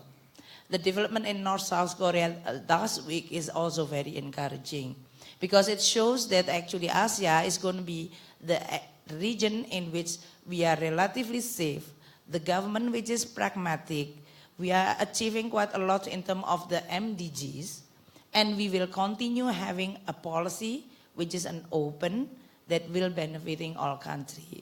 And hopefully with this kind of achievement of Asia, we can inspire other regions, because we are indeed actually inspiring. Many countries, many regions want to learn from the Asia, and that's why I think it's very important for us to continue having a very good. I think the threat on the protectionism, hopefully by many leaders meeting, but also the voice coming from multilateral institutions, including ADB, can be toned down, so that at the end we are going to come up with a more workable solution. Thierry, as the world relies more and more on the health of emerging and developing economies, what does it mean for international development and international governance? Thank you for the question, and thank you for the presentation, which I think was quite interesting. Before responding to your question, I'd like to make a comment. Ahead of the creation of the AIIB, which, as you know, happened in 2016, I had suggested to the Chinese authorities that they opt for the SDR as the functional currency of the AIIB. The problem was that the timing was not good, because I did suggest that before October 2016, when the RMB joined the SDR basket. Still, I believe that that would have been a good option, and after all, the IMF, the African Development Bank, and the Islamic Development Bank have chosen the SDR as their functional currency. So the AIIB chose the US dollar, as you indicated. Fine. But I still think that in this discussion as to whether the US dollar will dominate the currency, the world of currencies, or whether eventually the RMB could be an alternative option, I actually think that one of the most interesting options is the SDR. Yes, but again, it was actually was part of the discussion at the Stiglitz report, and the SDR is dominated by the dollar. It reflects the current system. There isn't any way. It's just there is more of other currencies, but effectively reflects the structure of the current monetary system. So we're not going away from it. What will it take for that to change? Well, it's a question of the weight in the basket. That's one point, and the weight will change. After all, the US has accepted a little dilution when the RMB joined. But the most fundamental point is whether you can create a deep and liquid SDR capital market. And that is actually the missing part in enabling the SDR to become a truly international currency. The other part is that it should become the billing currencies of commodities, because this is one of the strengths of the US dollar, and this is one of the reasons the US dollar remains dominant. It is that most commodities are built in US dollar. There was some attempt to get away from the dollar from sanctioned countries like Iran or Libya, who did attempt to build their oil in euros, but those were failed in a way. So that's the other reason why, the other prerequisite for the SDR to become a truly international currency. But this is, you're talking about currency as an instrument, and that's why you talk about the liquidity and the ability to, the stability, ability to become the transaction exchange. I think that is very important. But the underlying for any issuance of the currency is actually who's the institution behind it. And for SDR, is actually a basket of currency, and that's why it is a composite of many of these member countries within the IMF, in this case, a basket. But they are not a transaction currency in what we are seeing today. Now, the question that is actually being addressed earlier is that if we talk about international order, which is in itself, we talk about multiple countries having a different currencies. They have a different sovereignty. And then de facto, this structure, which is multiple, is only using one denominated currency, that is US dollar. So a problem of incompatibility. When the US dollar, in which the US government as an issuer is also backing up the international order, that is they are advocating, pursuing, as well as reflecting the whole of their thinking, policy, rhetoric, action, belief in multilateralism, because the currency has been de facto use of this international order, then maybe this incompatibility between currency and the structure is less. I think your issue now is because there is a growing concern that the US, as the owner of this US currency, is becoming less committed to this international order. That is what you are saying in this presentation. And that's creating what is the incompatibility becoming even widened. So the question, if we want to be ideal, then the multiple regimes should reflecting the multiple currency. So my answer in this case is not going to be answered by the US replaced by renminbi. Because then you are going to be, it's not answering the issue that we tried to address earlier. But the question in this case, look at the European currency, euro, which you agree into one single currency, but each member still have the sovereignty so that your fiscal policy is still very much sovereign decision. So you create incompatibility and then you have this European crisis. What about the ASEAN? ASEAN have the ASEAN Economic Community, but we are not agree on the currency yet, maybe. We don't know. We'll discuss with Sony and other in this case. On and off conversation. But that is exactly what I'm saying, that you can be coordinating and in this case create a community economic. You create a policy coordination. When your fiscal trade investment policy is still sovereign, while your currency is becoming united, you create incompatibility. I mean, if you are in the United States, all states have one policy about trade, investment, as well as fiscal policy, maybe not, because they have a federal state in this case. But that is, theoretically, if you want to have one currency, then everything should follow that. Or the currency is just the result of the underlying governance and the policy that you adopt. And I don't think if you talk about inclusiveness of the international order, I think one de facto currency is actually should become the only currency. The question is more how and what kind of mechanism in which we are going to have a much more inclusive currency composition. Dr. Subachi, in your view, what's the most realistic option there?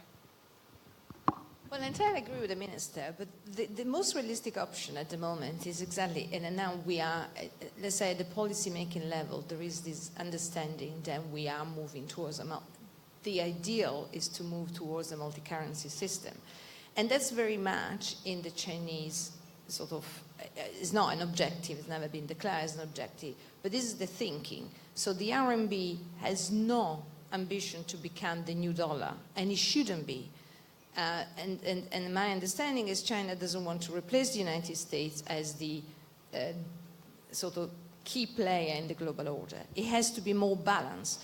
And so a multi-currency system where we have 3 or 4 currencies, because technically we cannot have, I mean, you saw the chart, you can't have 10 currencies, because again, liquidity and usability and network externalities means then we all use more or less the same currencies. But we need to have a more balanced system. So again, we can use, say, the trade between Asia and Europe can be settled and priced and settled in euros or, say, in RMB, or the trade inside Europe, as it happens already, is mostly settled in and priced in euros. And again, these are the currencies that play this role. So that means the dollar obviously will stay as an important currency, but it will be rebalanced. So at the moment we have most of the international trade is actually settled in dollars, and mostly of international finance is dollar driven. So again, we need to change that. The bottom line is, at the moment, the governance is constrained, or the kind of governance is constrained by financial instruments, because let's imagine the next financial crisis. The next financial crisis will actually, as the previous one, require the Fed to intervene and sort of provide liquidity in order to let the international trade to continue. And then liquidity will be provided on a bilateral basis. And so is everyone guess of how it will be decided, right? Well, we have a multilateral financial safety net, which is, again, somehow more balanced. But again, the governance is somehow conditioned and influenced by those who are actually prepared to put resources to support that financial net. I think if I can add to this, many countries recognize that they don't want to be in a very vulnerable situation by only dependence on one currency.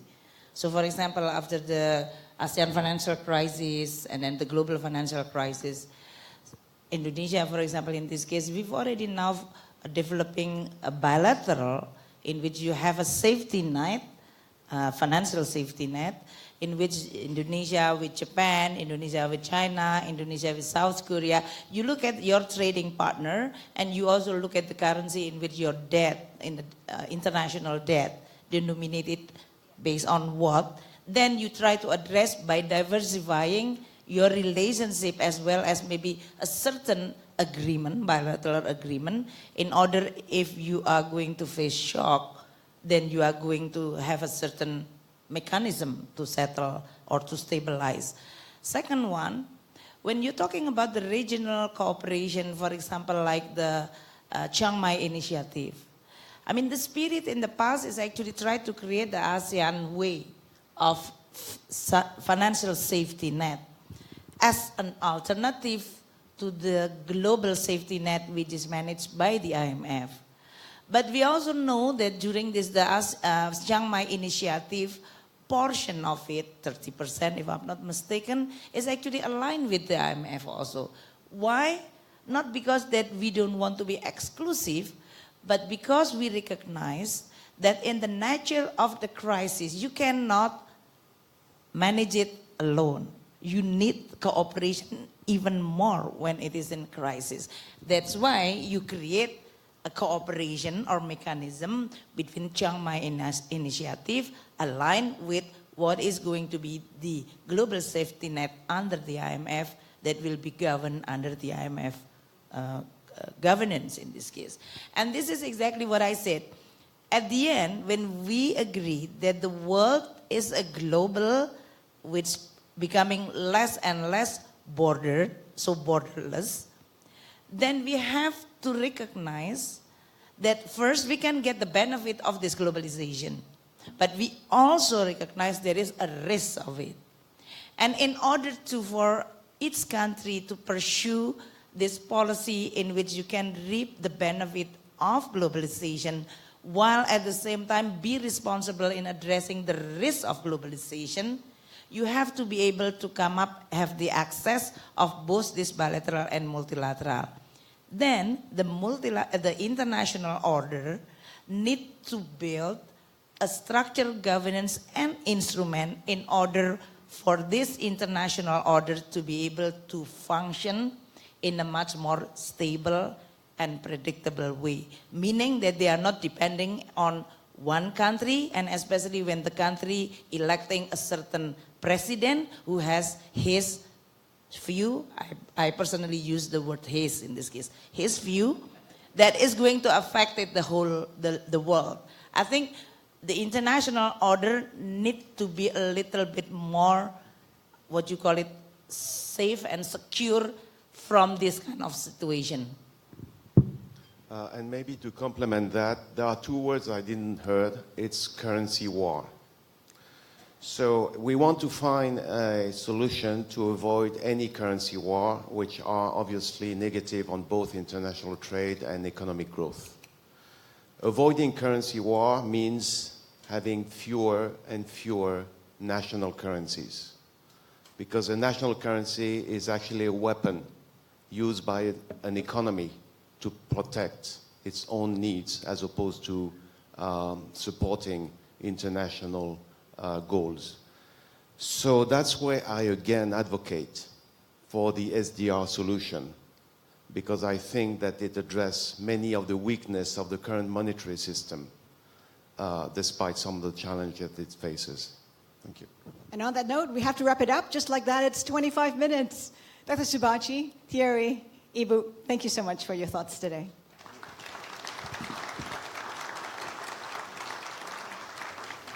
Thank you, Ms. Amin, for moderating the discussion. Thank you to our speaker and panelists. Innovation and technological advances have greatly contributed to increasing productivity and propelled economies harnessing their potential towards prosperity. New technologies have improved market access and made production more efficient. However, they also carry risks and downsides that governments need to address. Part 3 will discuss the need to leverage innovation and new technologies for inclusive growth. Our next speaker is the CEO and Executive Chairman of Ant Financial, the financing arm of the Alibaba Group. Under his leadership, strong strategic global partnerships have been forged, which Ant Financial and its partners, including Paytm in India, KakaoPay in Korea, Ascend Money in Thailand, Mint in the Philippines, and MTech in Indonesia, to serve 800 million users globally. As part of Ant Financial's financial inclusion mission, our speaker consults for World Bank and the World Economic Forum. Please welcome Mr. Eric Jing.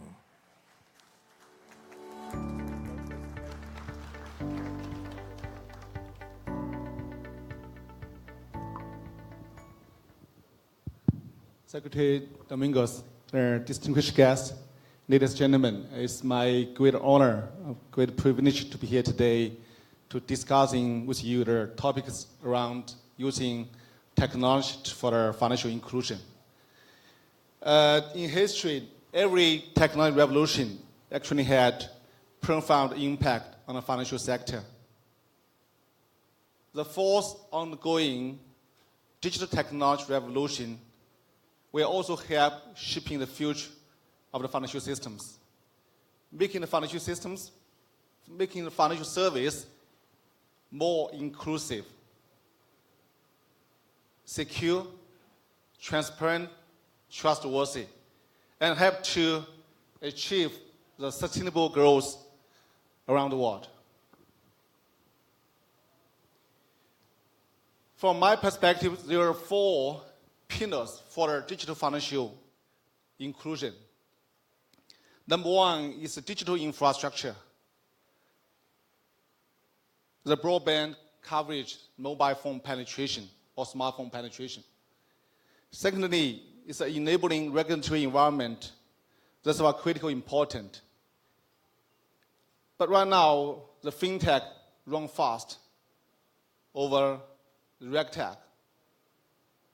So we need kind of really putting together the appropriate policy to encouraging financial innovation on the one hand, but on the other hand, to also help to making sure the risk is well managed. Some kind of the mechanism like sandbox is a good mechanism that can be introduced. Certainly, is fintech. This not only including the technologies, the private sector, but also kind of we need more entrepreneurs that can really, can spearhead this kind of their innovations. The fourth is about the consumer protection, safeguarding the interest of consumer. That's very, very critical. That's a starting point of why we need the innovation, because we want to create more benefits or values for our consumers. But at the end of the day, we need to, by having those innovations, we're really safeguarding the interests of consumers. That's only making sure the sustainability of the innovation. So I'd like to share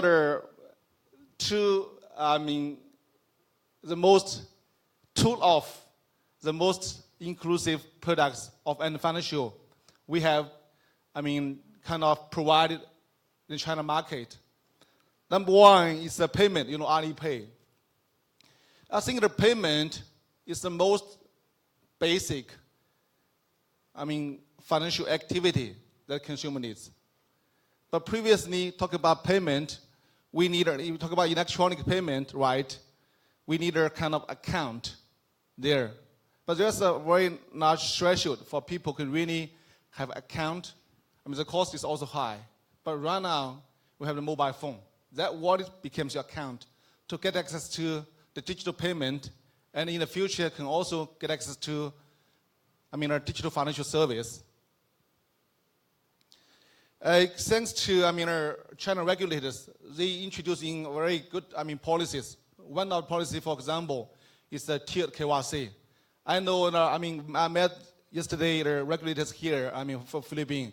They also bring in tiered KYC. I think that's very critical because, for some of the people, they just trying to bring in, they can be, onboarding the digital platform. They don't need to, very large amount of transactions. They only small amount of transactions, right, initially. So they don't need to very high level KYC. They just need entry level KYC so they can onboard, engage in some small amount of activities. And eventually when they move up, they can upgrade their KYC. That kind of system we really can bring people, creating a much lower bar, lower barrier to bring people on board, being digitalized using that service. Alipay from over the last 14 years, Alipay already, developed into what is leading mobile payment platform. Right now, we are serving over 640 million active users in China on active basis. So give you one example, even as far away as at the foot of the Everest mountain, a small vendor at a tent shop, kind of selling groceries or souvenirs to the travelers. So you can also right now take a payment via a QR code. Very simple. People can scan, make a payment. While previously, in order for him to deposit money to the nearest branch, it take at least a half day for him to travel around. So that's really you can see that how technology can really bridge the gap, close the gap between the remote areas, to the big cities. They enjoy the same level of service as we do in the city. The second product service I'd like to share with you is regarding the macro lending. Or it's very famous as we call that is 310 model. Why we call 310 model? It's 3 minutes to apply, 1 second to approve, to dispense the money, and 0 manual operations. However, when some visitors came to our office, from other countries, they talked to me, okay, for the SMEs you are providing the loan, we are also having a 310 model. He told me, I asked him, what's your 310? He said 3 weeks to apply, 1 month to approval. For the SMEs like your size, it's very hard for them to get a loan. So that's also 310, 0 chance. So we start with that 7 years ago, starting from the online merchants, because they have a digital activity on the e-marketplaces. So we have data there. The reason why we do that is because they are struggling. They want to get financing to grow their business, but they don't have collateral. It's very hard for them. They don't have assets as a collateral to borrow a loan. So they came to us. We are running the business on your Alibaba digital platform. Can you help us out? So we, based on the kind of transaction data, come up with credit profiling to give them, uncollateralized loan, starting from 2010, end of 2010. That's been very successful. We really help them to survive, to grow, and create more jobs. But at that time, we are only limited to the providing financing for the people engaged in digital activities. But it's very hard for us to really get to offline. It's very hard. But thanks to mobile penetration, we pushed the mobile phone payment to offline 2 years ago. So we start again. It's very interesting for offline merchants with a QR code. You can start imagining. It's very, very, you cannot imagine that. Previously, the people offline, they are doing very traditional business. Right now, with a very simple QR code, can suddenly connect to the internet, can convert all the transactions to online. Then you have the data, transaction data. Then based on that, you can do the credit profiling for that as SMEs. So we start that offline with that QR payment. In Chinese, we call it 马商. It's a QR code merchants. So previously we called it, 网商, net internet merchants. Right now we got another name, it's QR code merchants for offline. So with that technology, suddenly you can, based on data, and you can do the credit profiling for them. So with the efforts of last only 9 months, we're already providing loans to 2 million offline merchants. So altogether, for the 7 to 8 months, 8 years efforts, we are already providing financing to over 9 million SMEs in China. Average outstanding loan, size is about only $5,000. So you can really help them to grow, to develop. So that's the 2 cases I want to share you what we're doing in China. I think the technology, digital technology, is the biggest dividend of our era. Mobile internet, mobile connectivity develops at an unprecedented rate. That's a big opportunity. So mobile phone, and it becomes a portal for people underserved or unbanked previously. They can use that as a portal to get access to the basic financial service.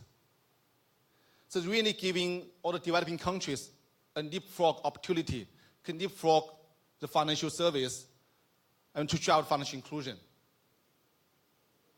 And financial mission is really to bring a world with more equal opportunities by using technology. So we want to share our technology experience with our partners in the emerging markets to help them grow, to help them build a local Ant and a local Alipay, to help them to drive the local financial inclusion. Our model, we engage in a model we call the enabling model. We are not doing globalization. Rather, we are doing a localization. And we already have partners in 8 countries. India, and Bangladesh, and Philippines here. We got Mint. We got Chairman here there, Chairman Ayala Group. We got Mint here. They're amazing. It's very important when we kind of looking for partners, we really care about, do we have a shared vision? Do we have a shared value? That vision and value is not about we making short-term profit. Really about, can we make a difference there? Can we, using technology, providing financial inclusion, making people's life getting better? That's the fundamental drive for us. That's the shared, vision. We are looking for the partners.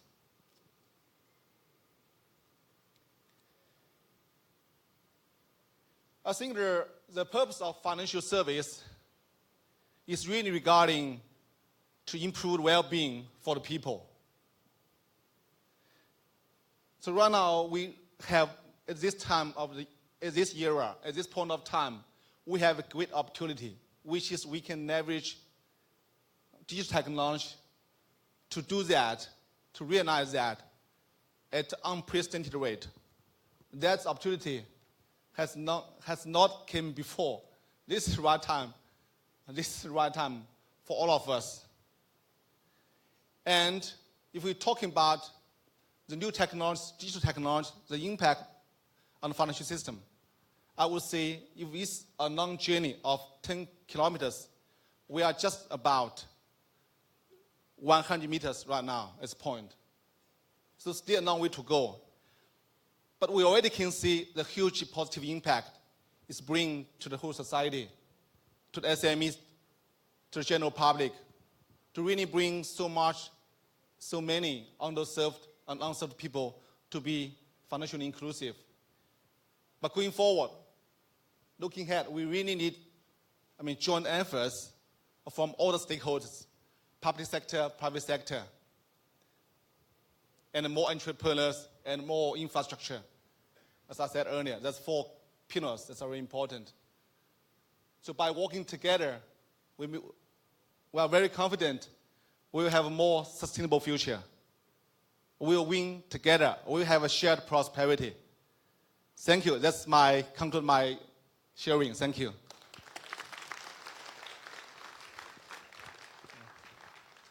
Thank you, Mr. Jing, for sharing with us your insights on global technological innovation in finance.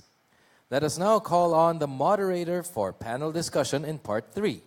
Presently, our moderator is the Policy Advocacy Advisor to the Philippine Department of Finance, where he provides strategic advice on stakeholder engagement initiatives in support of the Comprehensive Tax Reform Program.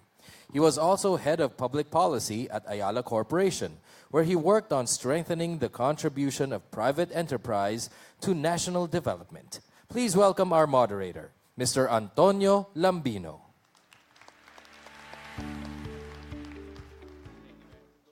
Thank you very much. Thank you, Eric, for your illuminating talk. Last night we had a dinner with the speakers and the panelists, and the conversation at our end of the table went to sort of this idea of social scoring. Apparently, it's not true, that it's being used widely. But I was thinking, if there is indeed a future where social scoring will be used in financial technology and inclusion, then I really I'm hopeful, because in my social media accounts, I have Secretary Pernia and Secretary Dominguez as contacts. So now I just need to add Governor Espinilla and Secretary Jokno, and I think my credit score should be very, very good. But joking aside, there are promises and perils. Now, there's a balance between the utopian and dystopian futures of a fully technologically included tomorrow. And so to discuss these issues and others, we have two panelists, and may I call them up on stage. We have Lotes Cao Sibel, who is the Chief of the Finance Group of the Asian Development Bank. Welcome, Lotte.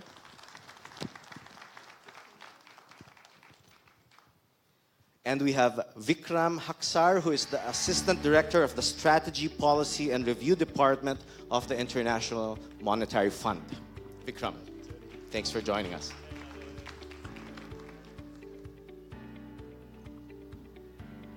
So if we may continue to explore this idea of balancing the problems and the promises of using technology in the way that's just been discussed.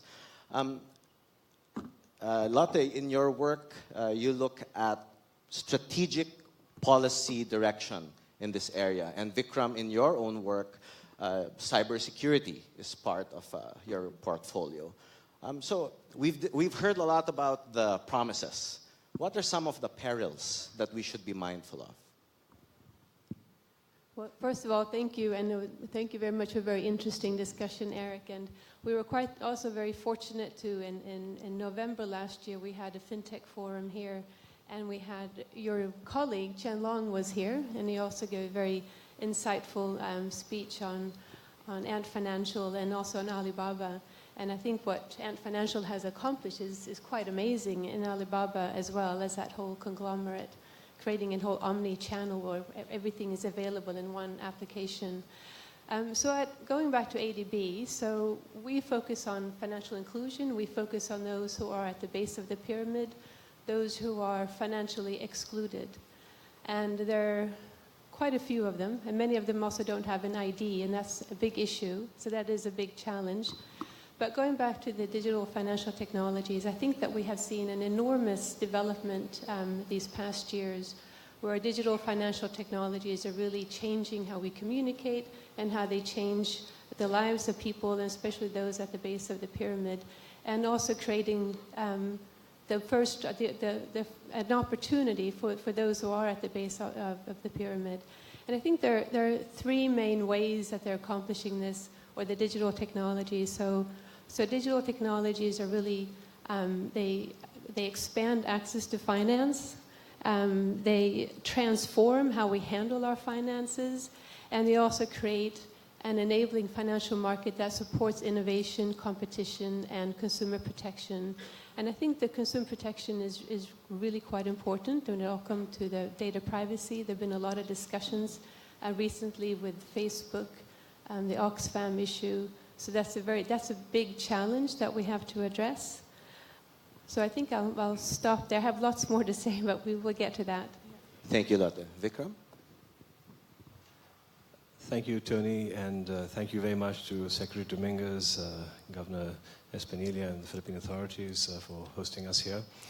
I think we think that there's a lot of opportunities that are being afforded by the application of new technologies to finance. I think it's such a privilege to be on the stage here with Eric Jing from Ant Financial. I think the stories that we see out of China, that we are seeing replicated in other parts of the world, about how the technology is leveraging people's data to actually provide access in a way that we weren't able to do traditionally is a very hopeful story in many dimensions. And I think another striking thing about the way this development is taking place is that so much of this development is actually taking place in emerging and developing countries. A lot of the cutting-edge technology, and therefore in many ways some of the most pressing policy issues, are actually issues that are being faced in these countries. So it's a really global issue, and that's why at the fund, we are taking such a wide interest, given that our membership is a fully global membership. And I would say that while there are, of course, many opportunities, I think there are many questions that we are thinking about. If you put it in broad terms, as these new entrants into the financial services business are coming in, we have to ask ourselves questions like, previously we would be thinking about regulation of financial entities. We're now seeing that many new types of entities are offering types of financial services, so should we be thinking more about activities? The boundaries that used to exist between different types of intermediaries, I think, are beginning to blur. And I think that creates an interesting issue for regulators and policymakers to think about. And in a similar way that if you take another perspective on this issue of the blurring of boundaries, it is that this, and going back to the earlier discussions of the morning about the Silk Roads, the world is highly interconnected. And we've known that for the last, it's been a long-term phenomenon, but certainly in the last 30 years in acceleration. But this interconnectivity there's a potential for it to be increased with the application of these new technologies, and that, I think, raises a very high premium for thinking about global cooperative solutions to how we might go forward to manage these risks. Thank you, Vikram. And you raised the point of the Silk Road, and some have said that the digital information and technology are considered as the new Silk Roads of the future. Given what you've just shared, how do you think this will transform the current international economic order, pulling a strand from the previous session that we just had? Vikram? Oh, that's a very big question. I almost feel like we should call back the speakers from the morning to talk about that. But I think I would just say, picking up on my earlier theme, though, about where we see the innovation taking place, I think one issue is the ability of emerging market and developing countries to develop and absorb and manage these technologies. And what I think is really striking is that the way things are happening, there's tremendous leapfrogging kind of opportunities, the same way in which many countries leapfrogged copper wire to move directly into mobile telephony.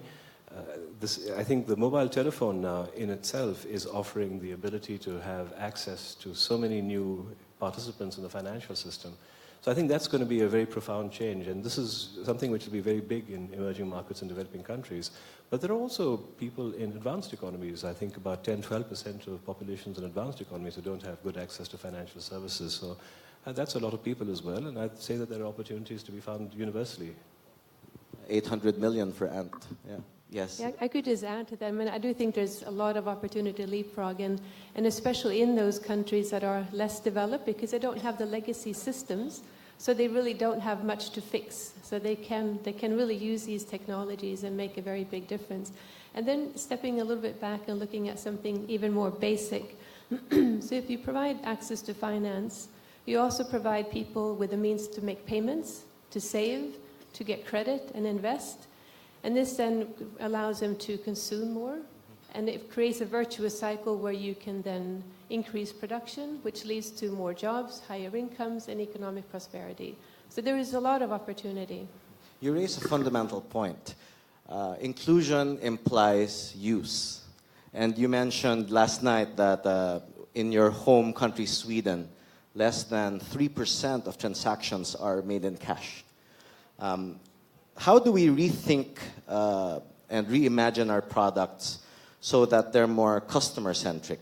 How do we ensure that the technologies are actually adopted and replicated in developing countries? It's a very good point, and we get really excited about digital technologies, services, and products, and there are all kinds of really cool stuff out there. But are they really being used? And I think that's the big challenge. So I think we have to rethink what kind of services and projects we mean so that they actually meet the needs of those who are going to use it. So they have to make something much easier that we're already doing. And that means that there's to take on a new project or product or service, the benefit has to outweigh the effort to start using that service. Are there good examples that you've seen in the development field? Well, I think here in the Philippines, you were actually one of the first countries who started mobile payments. And so you start with the small value payments. You can use top-up. And then maybe simple, small payment of a bill or just transferring money to your family or friends. Very small, very simple solutions that people use on a daily basis. Very small transactions. Small steps, yeah. Eric, you have 800 million users. To what do you attribute this success? You have 800 million users. How do you... to what do you attribute the success in terms of the diffusion and the use of your technology? I think apart from the technology side, it's very important. Every time when we innovate, we always stick to the fundamental. The purpose. Why we need to innovate? Is that for profit or for what? It's we want to really solve the problems, solve the pain points for the consumers, merchants. That's our critical. That's the fundamental drive for our innovation. I will always stick to that. As I said earlier, the macro lending business, at that time it's not about, okay, we know the lending is a big profit business, then we do that. No, it's not about that. Really, we can see SMEs are not of difficulty, a challenge to get financed and to help them to grow and to be better. So that's the fundamental drive for our innovation. We never change that. Every innovation, the first question I will ask as a CEO, as a chairman or CEO of the company, what's the value we create for the merchants and our consumers? What's the problems we have to solve? That's very, very important. So as I keep emphasizing, one of the fourth pillar is about the safeguarding the consumer interest, not only on the money side, you safeguarding, protect their transactions, making sure their money in their account are safe. Not only that, but also privacy things, right? You should put a very high standard on that, because the trust is a fundamental thing regarding a digital platform or digital financial service platforms regarding financial service. You build trust, then you can develop. You have trust. If you are trustworthy, then you can sustain. If consumer does not trust you, then how the people will not choose you? That's the reason. Always put customer first, stick to the customer value, trying to safeguarding, their interests. That's our fundamental reasons for us, I think. Create products that people actually will find helpful to solving the problems that they encounter on a day-to-day basis. You wanted to add something, Lotte? Yeah, I think the trust issue is fundamental. It takes time to gain trust, but you can lose it really fast. So I think that when you're developing these new products and services, you really need to take into consideration cybersecurity and cyber safety and data privacy. So that has to be integrated from the very beginning. Vikram, would you like to share some thoughts on cybersecurity? Perhaps you work in an international group, I think, that tries to chew on these issues. Well, before coming to cybersecurity, which I think will be in everyone's minds, I just wanted to make one other observation, if you don't mind. We just had a series of events at the IMF at the spring meetings in April in our innovation lab on fintech, and what was really striking was there were many different events across many different the types of platforms, and we always associate the technology with finance. But what I found really striking was that some of the very profound technological developments, the distributed ledger has been around for a while, but the consensus mechanisms by which you can actually make these ledgers work in a distributed fashion and actually build trust, that's really the change. And the application of this blockchain-based methodology goes well beyond finance. You see applications in the development community to putting land title records onto a blockchain-based system.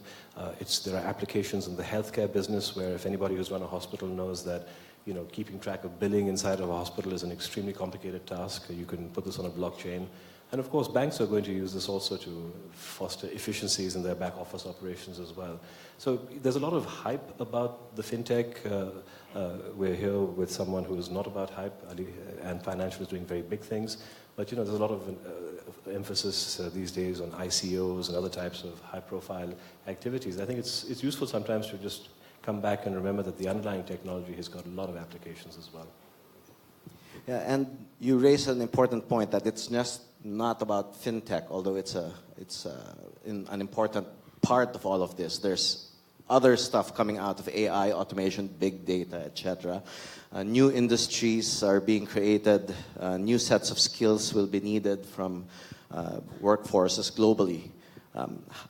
This, of course, has the potential to create new types of employment, or also, on the other hand, lead to unemployment. So how can governments respond to this new environment so that technological advancement does not further widen inequality?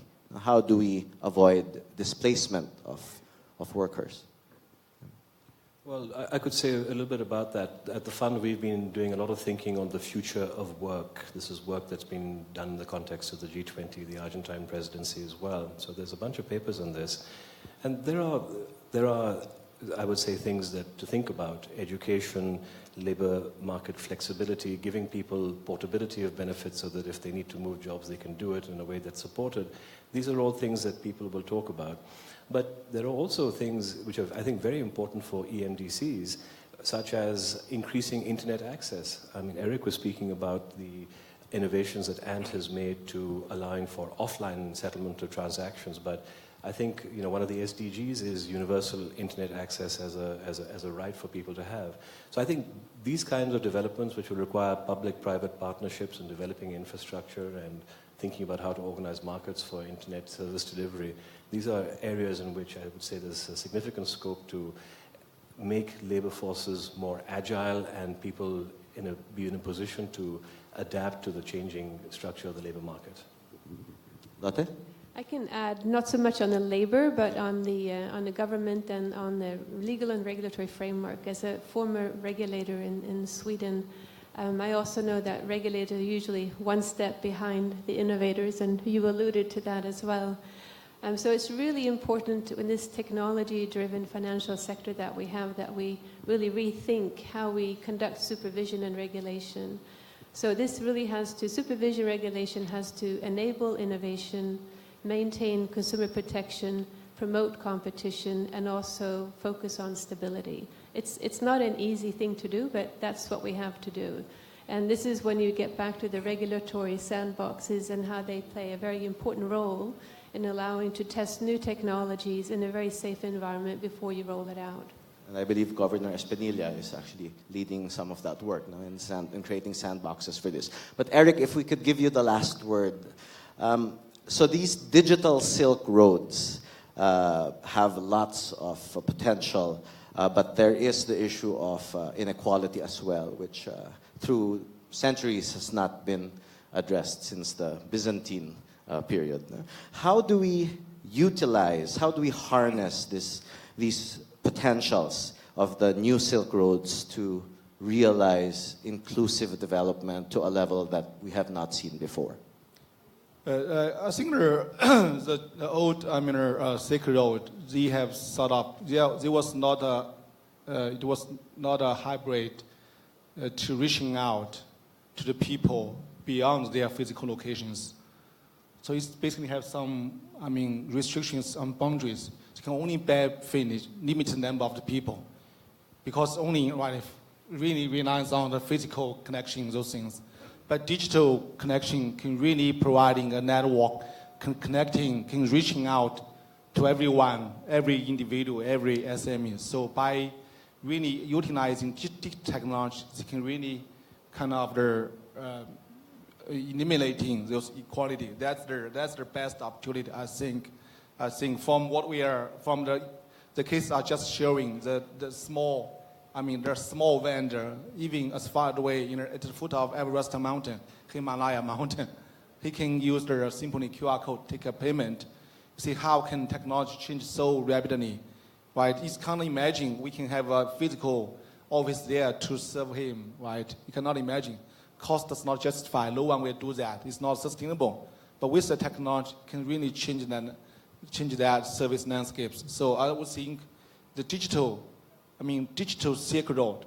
How can we achieve digital Silk Road? It's really about sharing and collaborate together. It's very, very. Luckily we able to find very, good partners across many, developing countries. We really appreciate it because we have a society. We had a shared vision.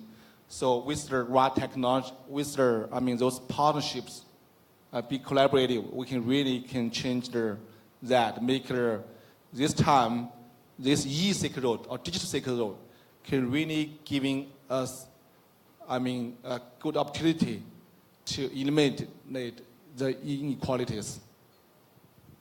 And on that note, this panel comes to a close. Please join me in thanking Vikram, Lotte, and Eric. Thank you, Mr. Lambino, for moderating the discussion. Thank you to our speaker and panelists. It's been a very insightful morning, and at this point, we have come to the last part of our program. To deliver the closing remarks, we'd like to call on BSP Governor Nestor Espinilla.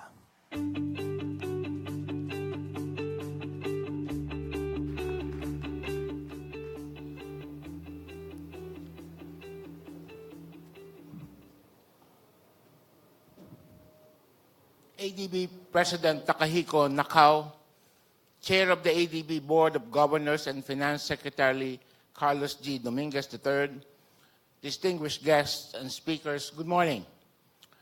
The compelling theme, the powerful messages, the learned speakers, as well as the lively discussions that ensued will not only be imprinted in our minds, but will inspire us to work harder and closer to fulfill our goals.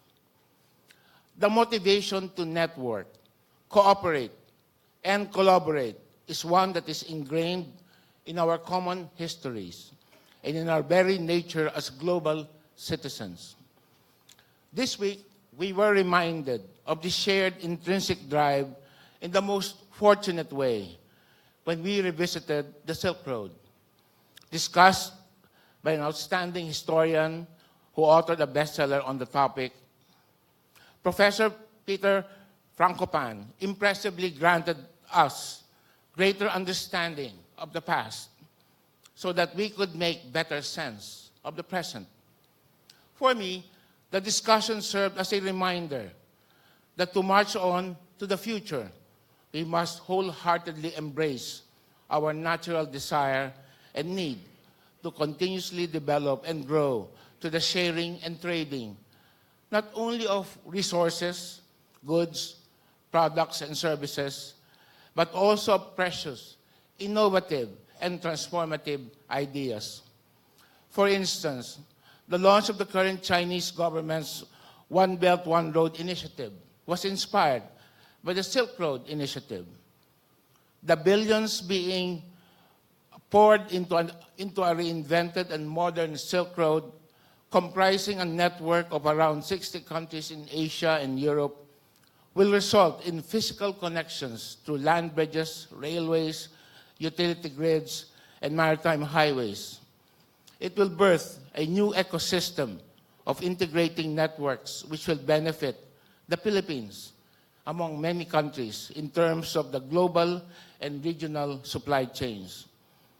The One Belt, One Road initiative highlights China's growing influence. With this and other initiatives and resulting prominence, we ask, will there be significant changes in rank and order in the brotherhood of nations? Even now, in various multilateral institutions, emerging markets are clamoring for greater voice, representation, and engagement. This is consistent with our increasing role and growing importance in the global economy. And as we assess the shifts in the international economic order, there's increasing awareness that the rules of the game are changing. Take fintech as an example. The fourth industrial revolution has transformed and is transforming the way people think and do things. Technological advances are changing our needs and wants. Disruptions to the economic and financial landscape brought by innovation and technology are the new normal. These disruptions may aggravate inequalities among nations, putting inclusive growth in peril. Will we be able to cope and compete? With the earlier discussions, I believe we are convinced that we will. In the Philippines, we nurture a regulatory environment that will foster innovation while ensuring risks are effectively managed. We continuously monitor fintech developments. We espouse proportionate regulation, multi-stakeholder collaboration, and consumer protection. We do this because we believe that the democratization of technology enables efficiencies.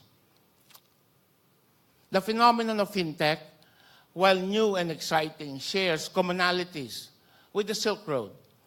Both are powerfully transformative. But like the Silk Road, fintech's positive impact can only be sustained if its further development and use are done in an inclusive manner. Technology is our now and our future. To harness its benefits, we must collaborate and leverage on each other's strengths. Only when we will be able to enjoy sustained economic growth over the long term. I would like to end with this thought. This meeting is one of those opportunities to do just that. The Philippines is honored to have hosted this event, and I am privileged to be able to close it. We thank everyone for your commitment that has made this event a success. I look forward to more meaningful collaborations and the pursuit of deeper and more meaningful relationships as we move from ancient to modern networks and as we move forward, thriving as co-participants in the journey of digital transformation. Thank you and mabuhay! Thank you, Governor Espinilla. And we hope that the lessons learned from the Silk Roads of the past to the digital age help us prepare for the challenges ahead. That concludes our event. Thank you, everyone, for coming.